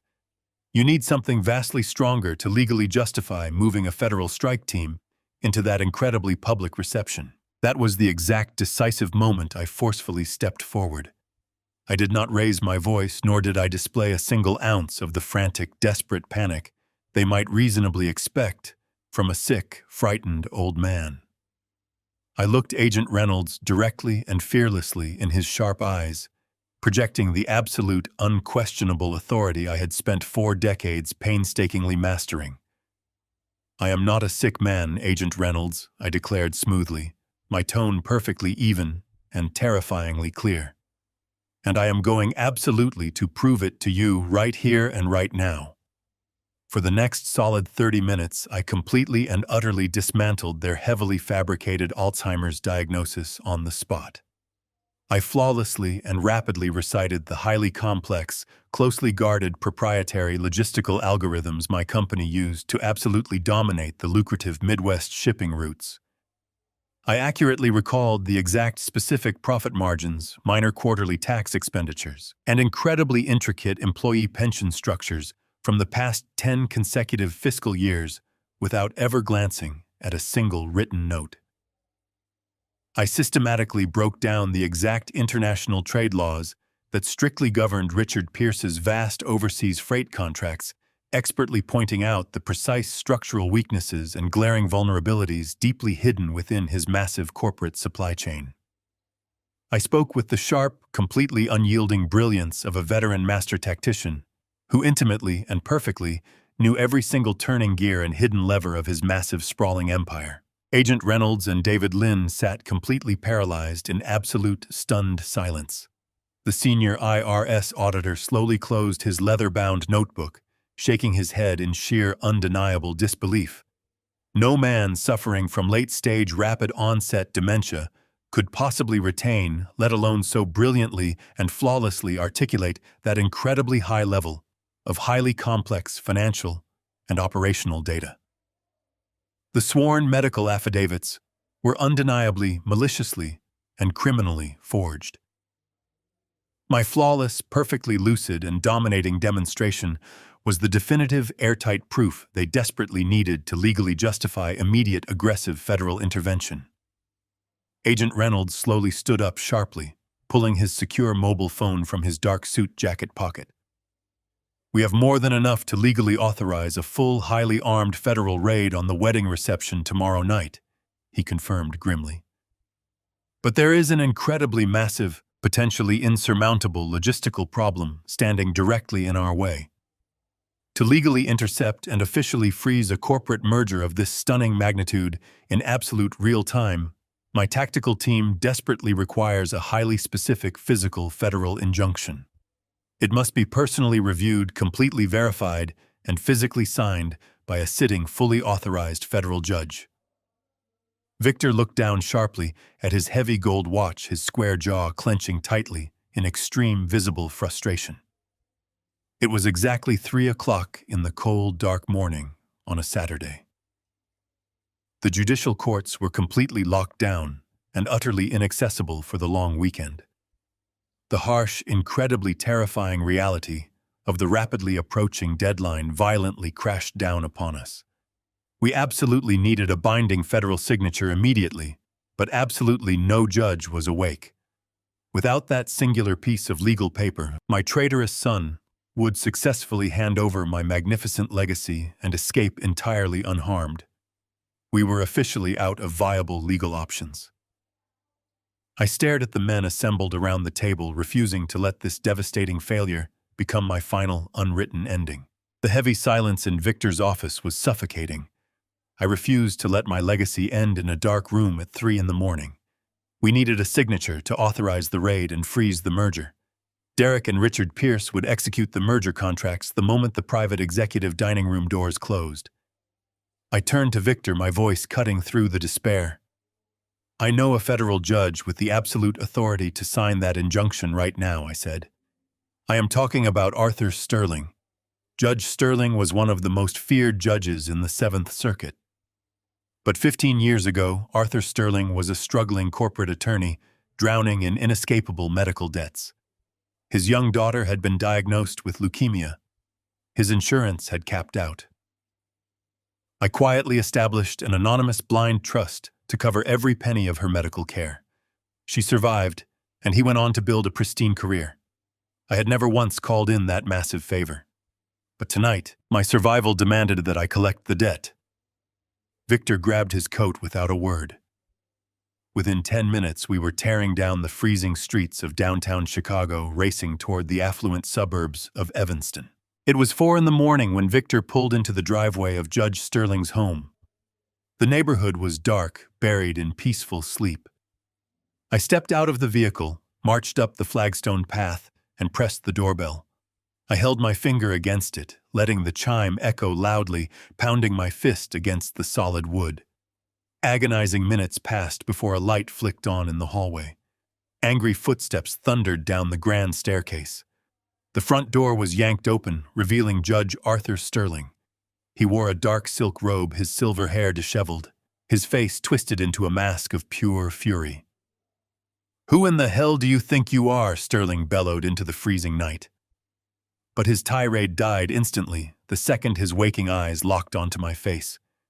He froze, his hand gripping the brass handle so tightly, his knuckles turned white. "Harrison Cole," he whispered, shock replacing his anger. "What are you doing on my porch at 4 a.m? I looked him directly in the eyes. "I am here to collect my debt, Arthur," I stated calmly. "I need 10 minutes of your time and your absolute legal authority." Judge Sterling stepped back, silently opening the door to let Victor and me inside. He led us into a dimly lit study, standing behind his massive desk and crossing his arms firmly. Victor opened the secure briefcase and placed the devastating stack of forged documents under the warm glow of the lamp. He laid out the legally binding medical affidavits signed by the two corrupt neurologists. Judge Sterling picked up the files, his brow furrowing deeply as his eyes scanned the clinical text. I watched his face intently as he read the horrific lies my son had purchased. He read the sworn declarations stating that I was suffering from severe Alzheimer's disease. He read the damning conclusion that I was completely irreversibly mentally incompetent and entirely incapable of functioning in society. Judge Sterling slowly lowered the papers, looking up at me with profound confusion. I was standing perfectly straight, my mind sharper and more focused than it had been in decades.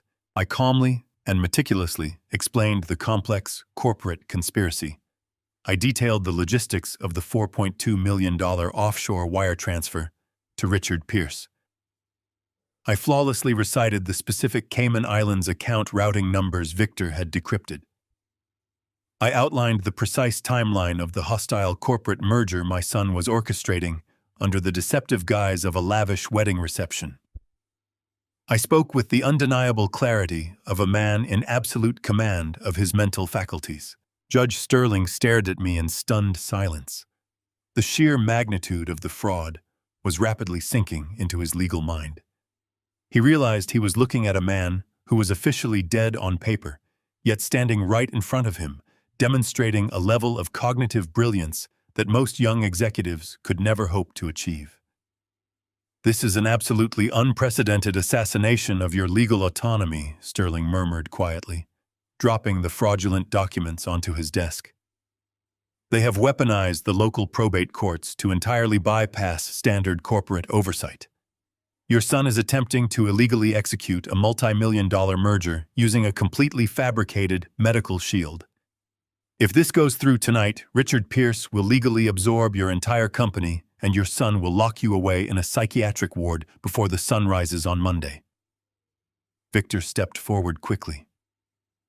"We have an agent from the FBI standing by," Victor explained, "but we desperately need a sweeping federal injunction to legally authorize a full tactical raid on the Drake Hotel. We must officially freeze the merger assets, nullify the fraudulent power of attorney, and instantly seize the offshore accounts before Derek and Richard sign the final binding contracts. We need your signature right now, Arthur." Judge Sterling did not hesitate for another second. The profound debt he owed me, combined with the sickening reality of the massive legal fraud staring him in the face, pushed him to immediate decisive action. He pulled a stack of blank federal orders from his desk drawer. He grabbed his heavy fountain pen and began writing furiously, drafting a completely comprehensive, powerful legal injunction. He explicitly nullified the corrupt power of attorney. He officially ordered the immediate freezing of every single asset belonging to Derek Cole, Madison Pierce, and Richard Pierce. He granted the FBI absolute jurisdiction to immediately raid the private executive suite at the Drake Hotel and halt the corporate merger by any means necessary. The heavy scratching sound of his pen racing across the thick paper was the most beautiful noise I had ever heard in my entire life. He struck his signature across the bottom of the final page. He stamped the federal seal over the ink, rendering the injunction active and legally binding. As he handed the document to me, his expression grew grim. "There is one massive catch," Harrison Judge Sterling warned, his voice dropping to a harsh tone. "This emergency federal injunction is incredibly powerful, but it relies entirely on physical execution. For this order to be legally recognized and for the FBI to have absolute jurisdiction, this document must be physically handed to the offending parties. You cannot fax this. It must be forcefully served in person, completely halting the illegal transaction before the ink on their merger contracts dries. If Richard Pierce officially signs that final merger agreement before you physically serve this injunction to him, the corporate consolidation will be instantly recognized by the state. They will immediately scatter the assets, and you will spend the next 10 years fighting a useless battle in federal court while they drain your life savings. You have to walk directly into the lion's den. You have to stand in front of your traitorous son and your greatest enemy, and you must serve this document yourself." I took the heavy legal paper from his hands. "I am going to the wedding reception," I whispered, staring at the paper. The heavy oak door of Judge Sterling's residence closed behind us. I stood on the freezing porch with the most powerful legal document in the federal arsenal securely gripped in my right hand. The dark highway stretched out before us like a ribbon of black asphalt, leading directly to my absolute reckoning. We had the injunction. We had the FBI tactical team on standby. But none of it mattered if I did not physically place that signed paper into the treacherous hands of Richard Pierce before his ink permanently stained those merger contracts. We returned to Victor's office. The pale light of Saturday morning began to creep across the Chicago skyline. I did not sleep a single second. I spent the entire day meticulously preparing for the evening, completely shedding the frail, defeated persona my son had violently forced upon me. I was not going to arrive at the Drake Hotel looking like a sick, confused victim. I opened the thick garment bag Victor had discreetly arranged to be brought from my private estate. Inside hung a sharp, tailored vintage charcoal suit I had worn during my very first major corporate acquisition 20 long years ago. It was a suit woven with power history and absolute authority. I methodically buttoned the crisp white shirt, pulling the silk tie into a perfect, unyielding knot. I slid my arms into the heavy wool jacket, feeling the familiar, comforting weight of the structured shoulders instantly correcting my posture. I looked deeply into the polished mirror mounted on Victor's office wall. Staring back at me was a king preparing to violently reclaim his stolen kingdom. I folded the heavy federal injunction and carefully slid it into the interior breast pocket of my suit coat, resting it directly over my steadily beating heart. Saturday evening arrived with a chilling, electric anticipation. The unmarked tactical vehicles of the Federal Bureau were seamlessly blending into the glamorous traffic surrounding the prestigious Drake Hotel. Victor and I arrived in a sleek, inconspicuous black sedan, pulling up to the glittering front entrance just as the sun dipped below the horizon. A long line of expensive luxury vehicles, limousines, and imported sports cars stretched entirely around the city block. Hundreds of the absolute wealthiest, most influential corporate elite were stepping out onto the plush red carpet, adjusting their expensive tuxedos and shivering slightly in the crisp evening air. They were all walking into a magnificent, meticulously decorated trap. I stepped out of the vehicle, the wind brushing against my face. I walked slowly, but with deliberate, unyielding purpose toward the grand entrance. The opulent lobby of the Drake Hotel was a breathtaking spectacle of extreme wealth. Massive crystal chandeliers hung from the soaring painted ceilings, casting a warm golden glow over the polished marble floors. A sophisticated string quartet was positioned elegantly in the corner, playing a soft classical melody that gently masked the quiet, predatory murmurs of the gathered billionaires. Waiters in pristine white jackets moved flawlessly through the dense crowd, balancing massive silver trays loaded with towering crystal glasses of vintage champagne. It was a perfectly orchestrated illusion of romance and celebration. Through the arched glass panels leading directly toward the grand ballroom, I could clearly see the terrifying stage my son had constructed. Hundreds of elite guests were already taking their designated seats at the lavishly arranged dining tables, but my sharp eyes instantly bypassed the floral arrangements and focused purely on the raised, brightly lit podium positioned directly at the front of the massive room. Derek and Madison were standing there looking like the picture-perfect, deeply in love couple. Derek wore a flawless, tailored black tuxedo. Madison was draped in a stunning, expensive white silk gown. They were smiling warmly, graciously, accepting the quiet applause and polite nods of their powerful guests. But I knew exactly what they were truly waiting for. Standing just a few feet behind them, lingering ominously in the dark shadows of the floral arches, was Richard Pierce. His eyes were not filled with the gentle pride of a loving father watching his daughter marry. They were the cold, calculating eyes of a starving wolf staring hungrily at a bleeding carcass. Resting innocently on the polished wooden podium, positioned exactly between Derek and Madison, was a thick, decorative leather binder.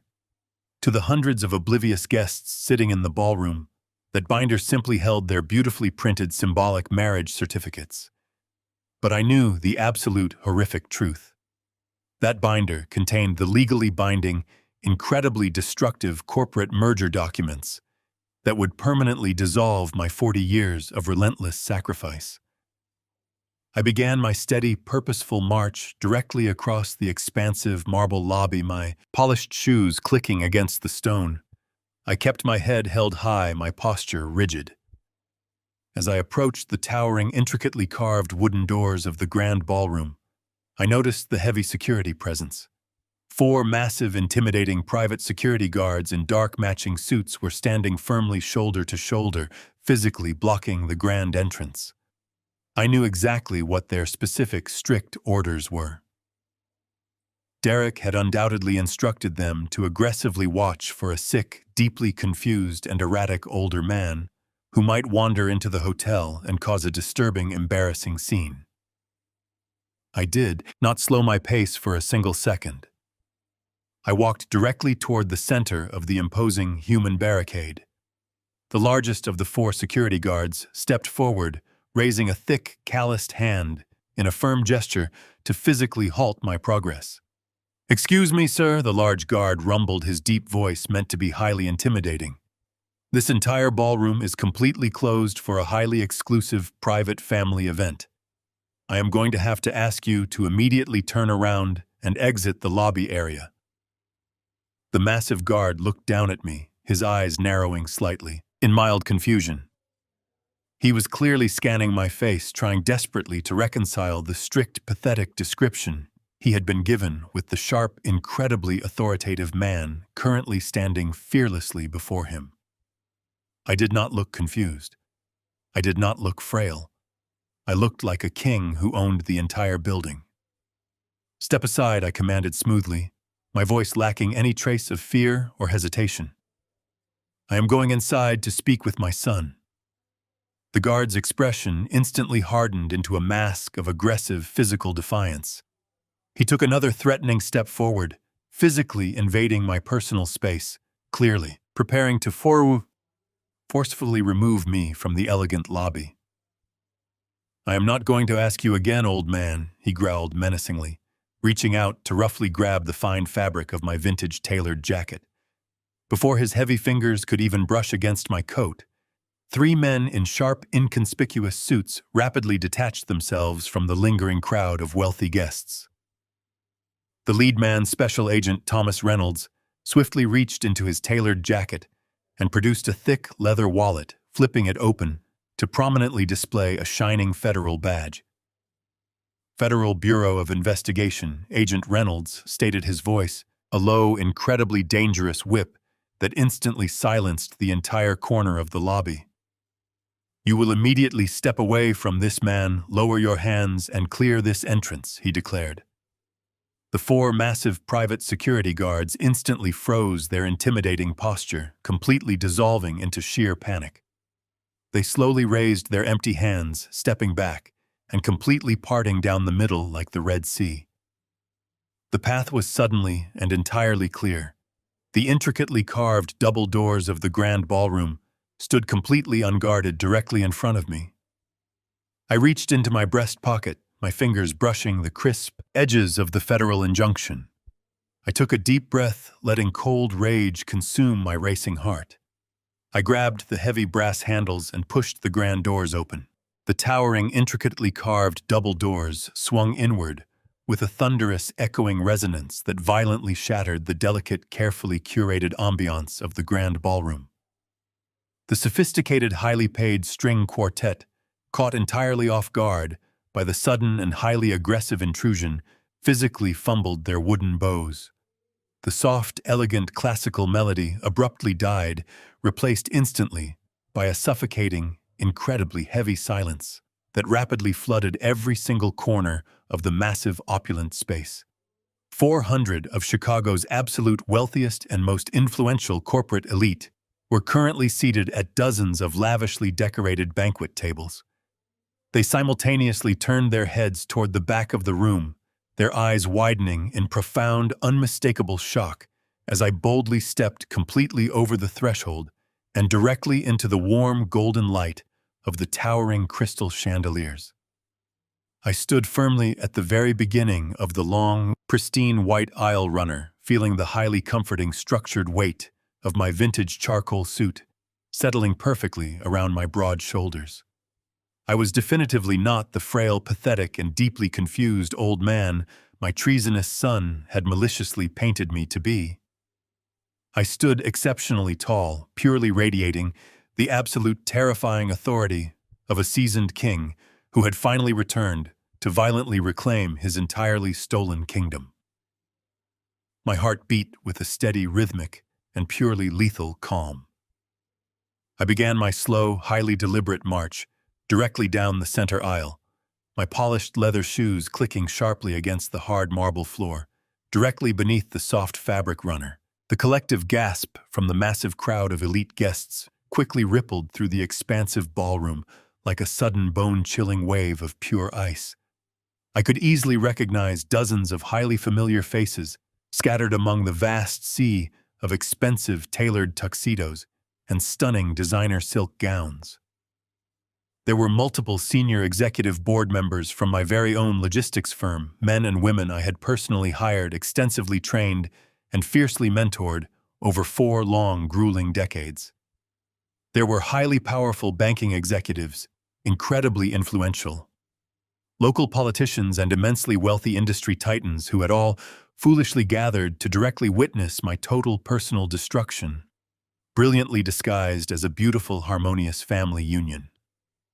I steadily watched their sophisticated expressions rapidly shift from polite, mild curiosity to sheer, completely unadulterated disbelief, as they clearly and undeniably recognized the formidable man currently walking gracefully toward the main elevated stage.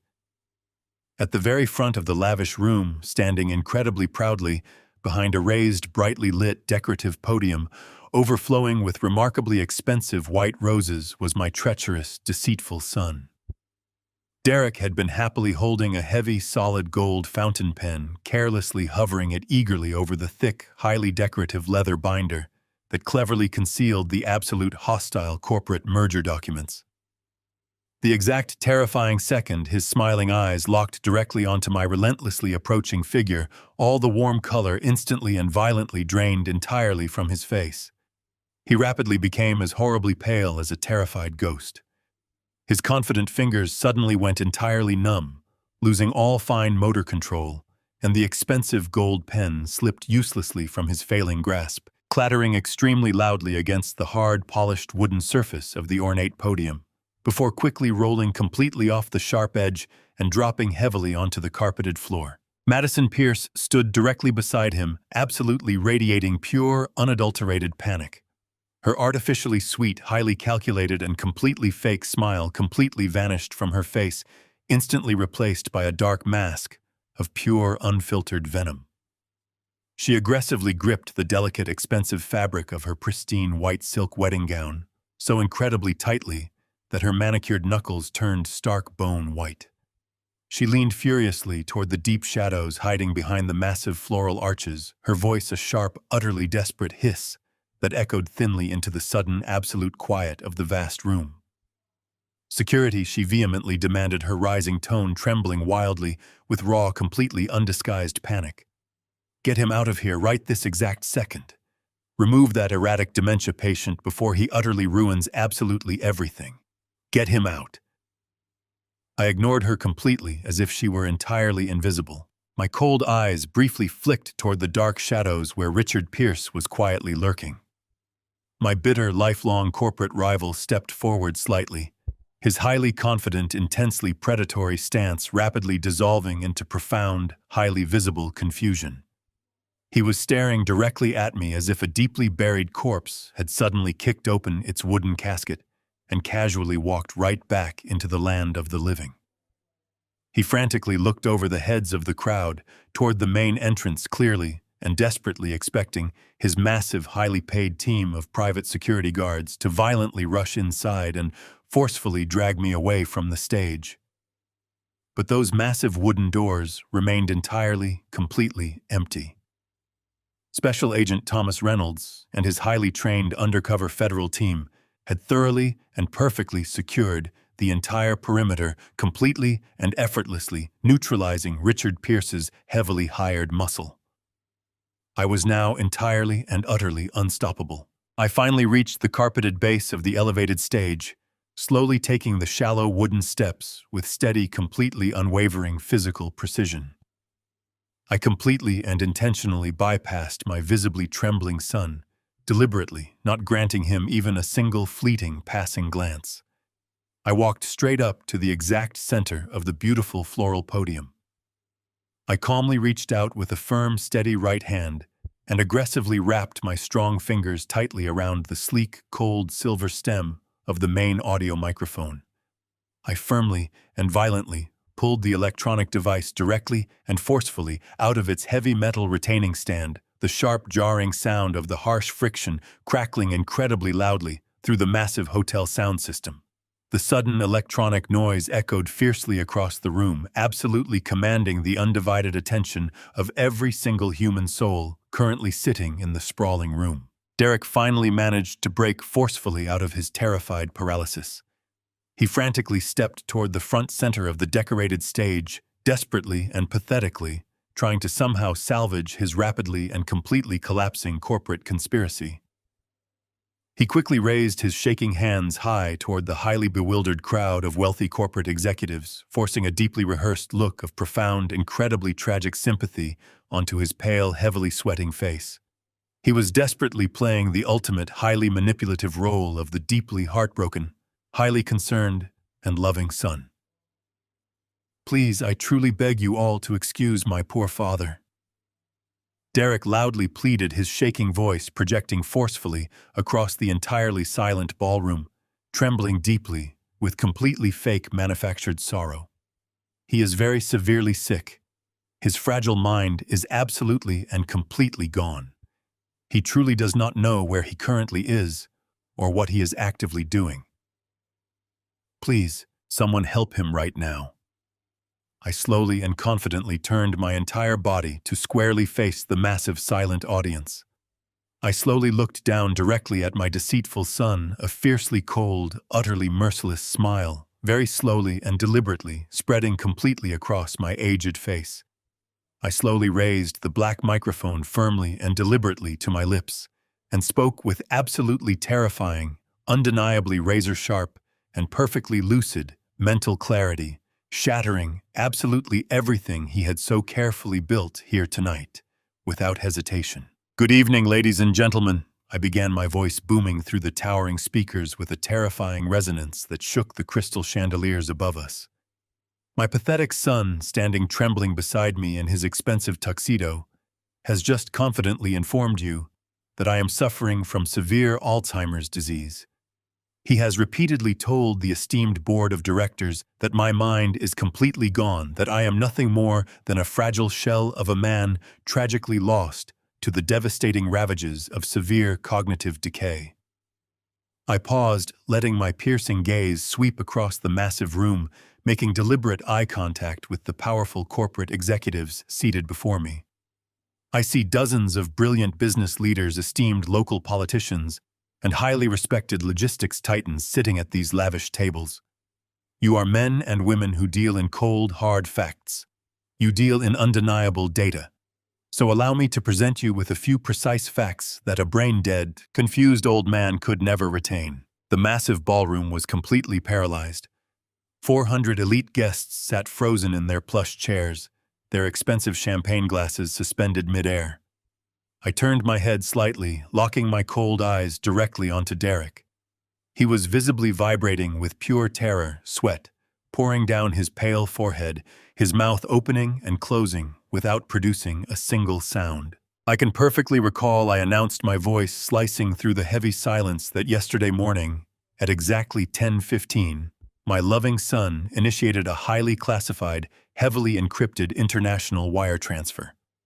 He authorized the immediate irrevocable transfer of exactly $4,200,000 directly from my private Chase Bank retirement trust account. He bypassed standard corporate security protocols, utilizing a fabricated medical power of attorney to authorize the massive theft. A collective, incredibly loud gasp erupted violently from the gathered crowd. Whispers ignited like wildfire across the elegant dining tables.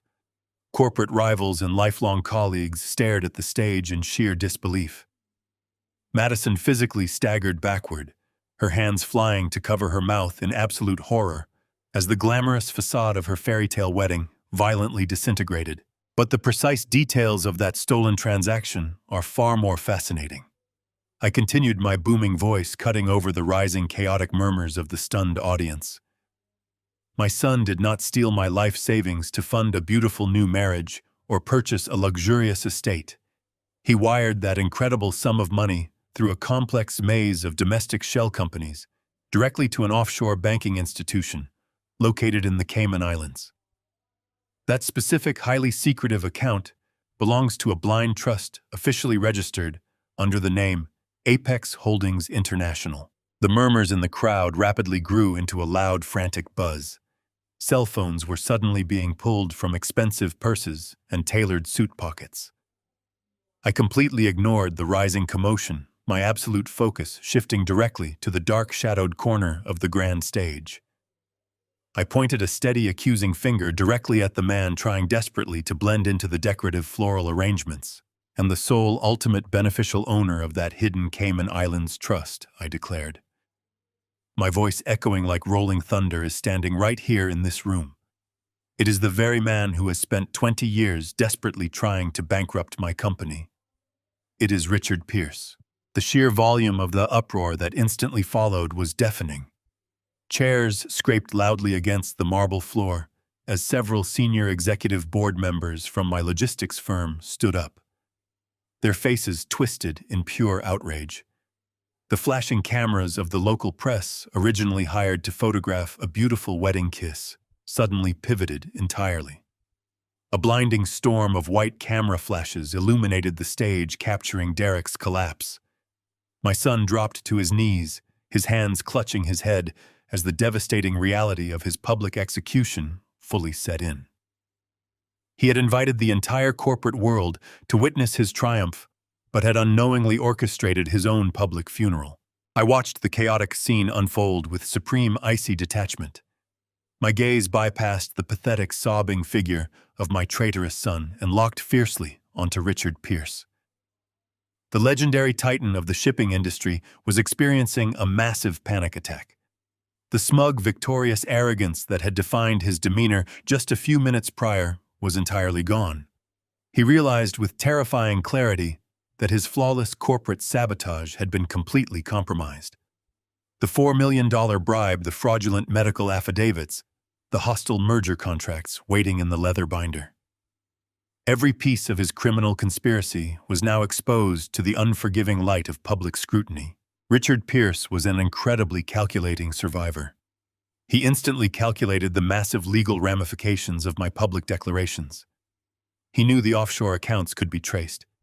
He knew the forged medical documents would not withstand a genuine federal investigation. His survival instincts aggressively kicked in, violently overriding his shock. He slowly backed away from the bright edge of the illuminated stage, stepping deeper into the protective shadows of the massive floral arches. He deliberately abandoned his sobbing daughter and his compromised future son-in-law without a single glance of regret. His darting eyes scanned the perimeter of the chaotic ballroom, frantically searching for an escape route. He spotted the heavy brass handles of the discreet side exit located near the catering kitchen doors. It was a service corridor, a hidden path that would lead him directly out into the back alley and away from the blinding cameras and the furious shouting executives. I watched him quickly adjust his tailored tuxedo jacket, lowering his head as he began to silently slink along the far wall, hugging the shadows. He was attempting to casually slip out the side door, hoping to vanish into the dark night before the full weight of the law could pin him down. A cold, merciless, triumphant smile touched my lips as I watched his pathetic, cowardly retreat. I raised the microphone slightly, ensuring my final words would echo with absolute, inescapable finality. "You cannot run from this.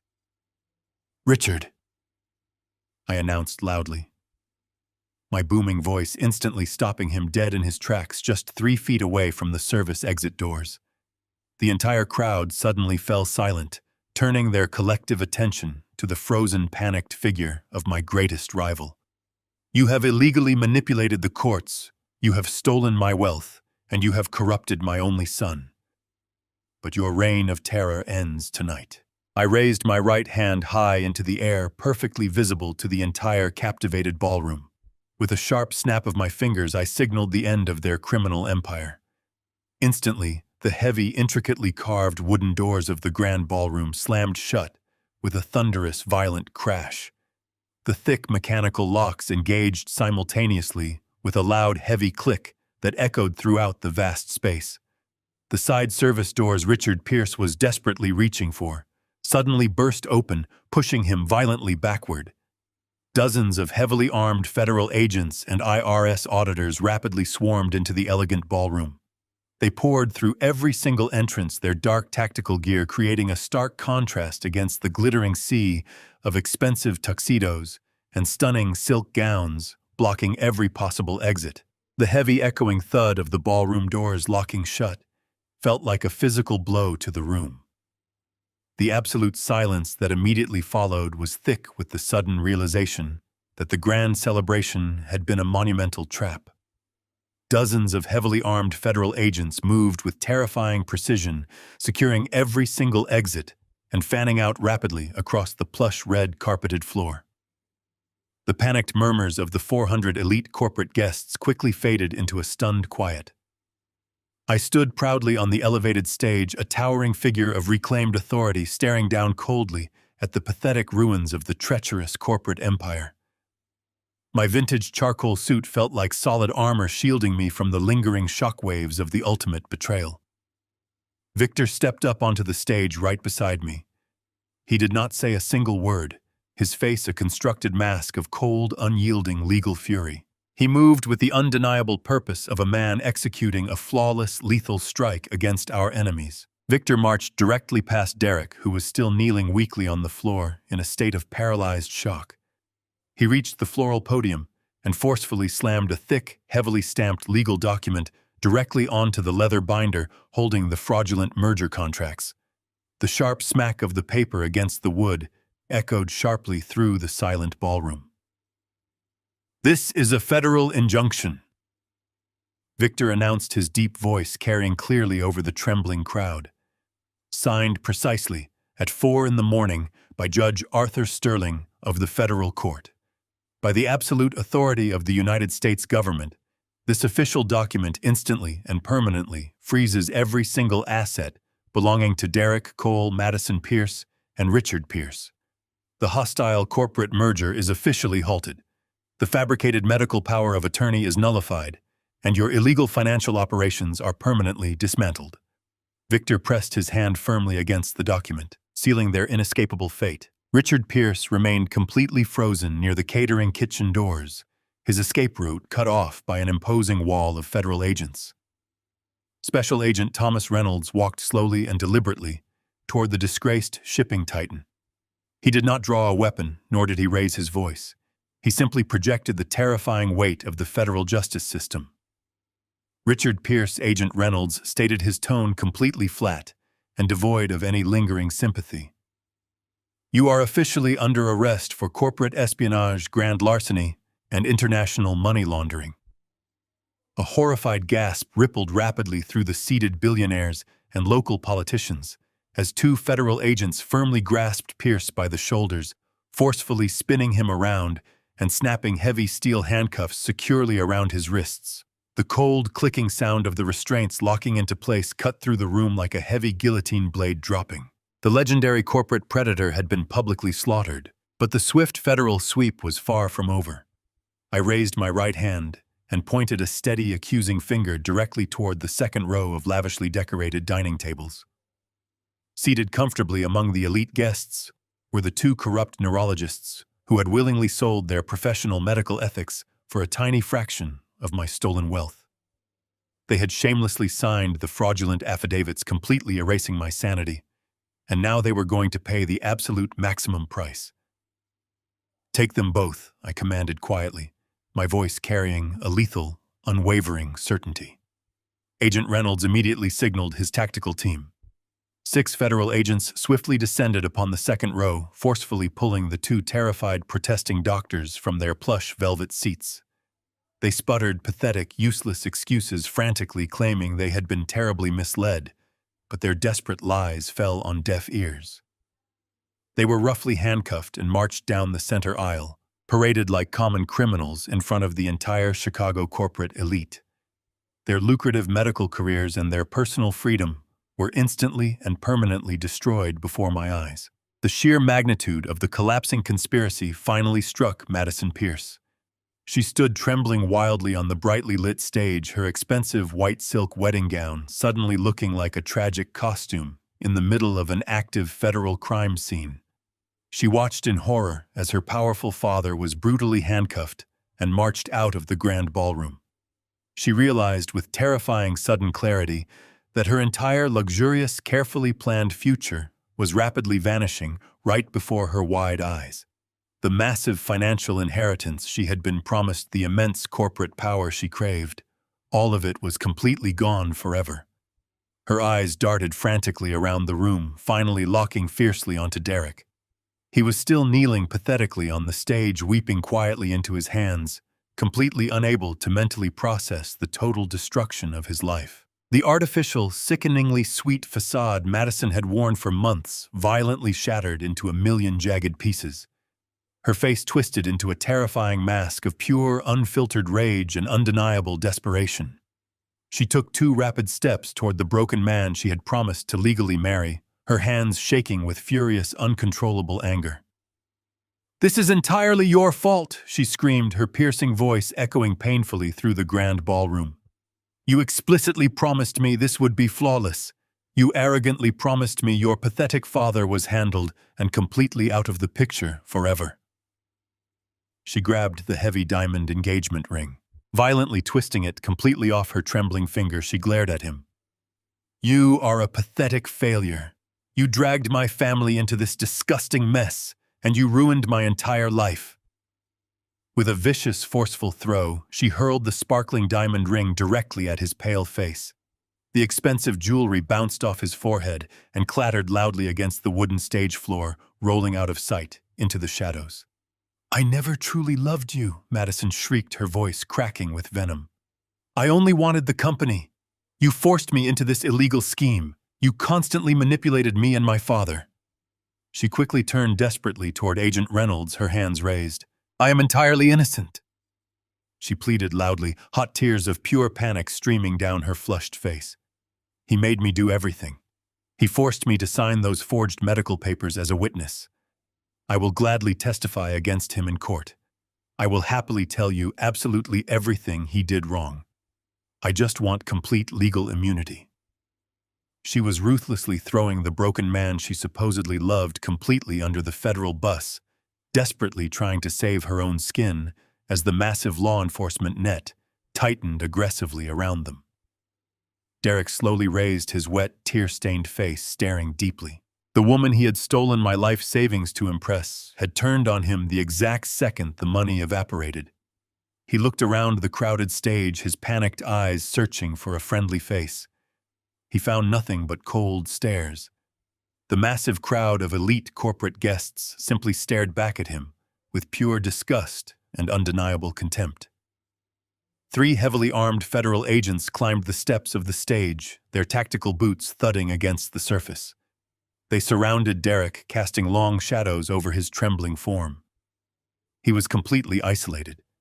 He realized his perfect plan to steal my kingdom had irreversibly turned into a permanent federal prison sentence. 6 months have passed since the heavy, intricately carved doors of the grand ballroom sealed the fate of my treacherous son. I am currently sitting alone behind the familiar solid mahogany desk in my massive executive office. The warm golden morning sunlight is streaming peacefully through the floor-to-ceiling glass windows, illuminating the sweeping Chicago skyline. It is a breathtaking view I spent 40 grueling years earning, and one I nearly lost to the greedy boy I raised. The deafening roar of that terrible Saturday night has finally faded into a quiet, absolute clarity. The federal justice system moves with a slow, meticulous, but incredibly devastating certainty. Derek is currently sitting alone in a tiny, cold, concrete federal prison cell. He was formally and publicly convicted of wire fraud, criminal conspiracy, and severe elder abuse. The judge handed down a definitive, unyielding 10-year sentence without the slightest possibility of early parole. I did not attend his formal sentencing hearing. I did not read the desperate pleading letters he repeatedly sent me through his court-appointed defense attorney. The cruel man who callously tried to erase my entire mental existence using corrupt doctors and forged medical records no longer exists in my heart. The Pierce family met an equally destructive, completely inescapable financial ruin.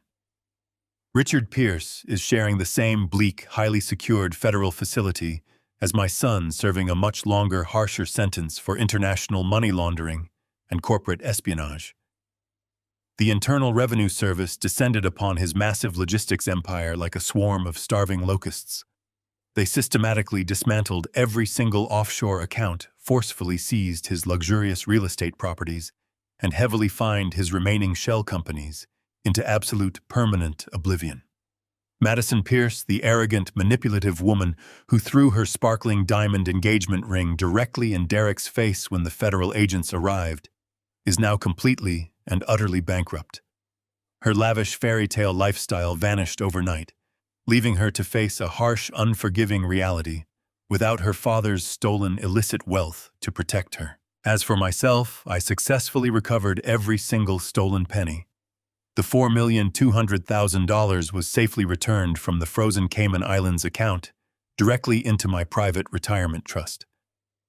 My sprawling estate was legally cleared of all fraudulent claims, and my professional reputation within the corporate world was entirely restored.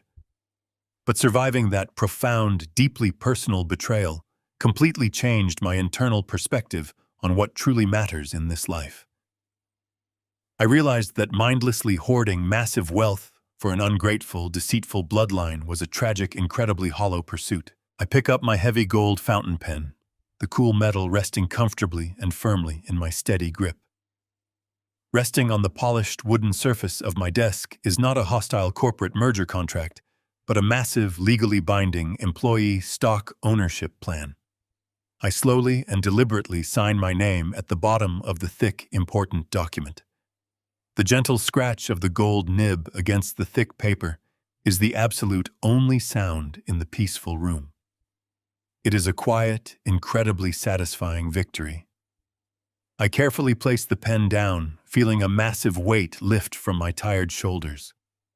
The empire I built will survive, fiercely protected by those who truly respect it. With that single decisive signature, I am permanently transferring exactly 40% of my entire corporate empire directly to the hardworking people who actually helped me build it. The dedicated warehouse workers who pulled the grueling double shifts, the loyal floor managers who sacrificed their weekends, the tireless truck drivers who safely navigated the freezing winter highways. They are the true, unyielding backbone of my legacy.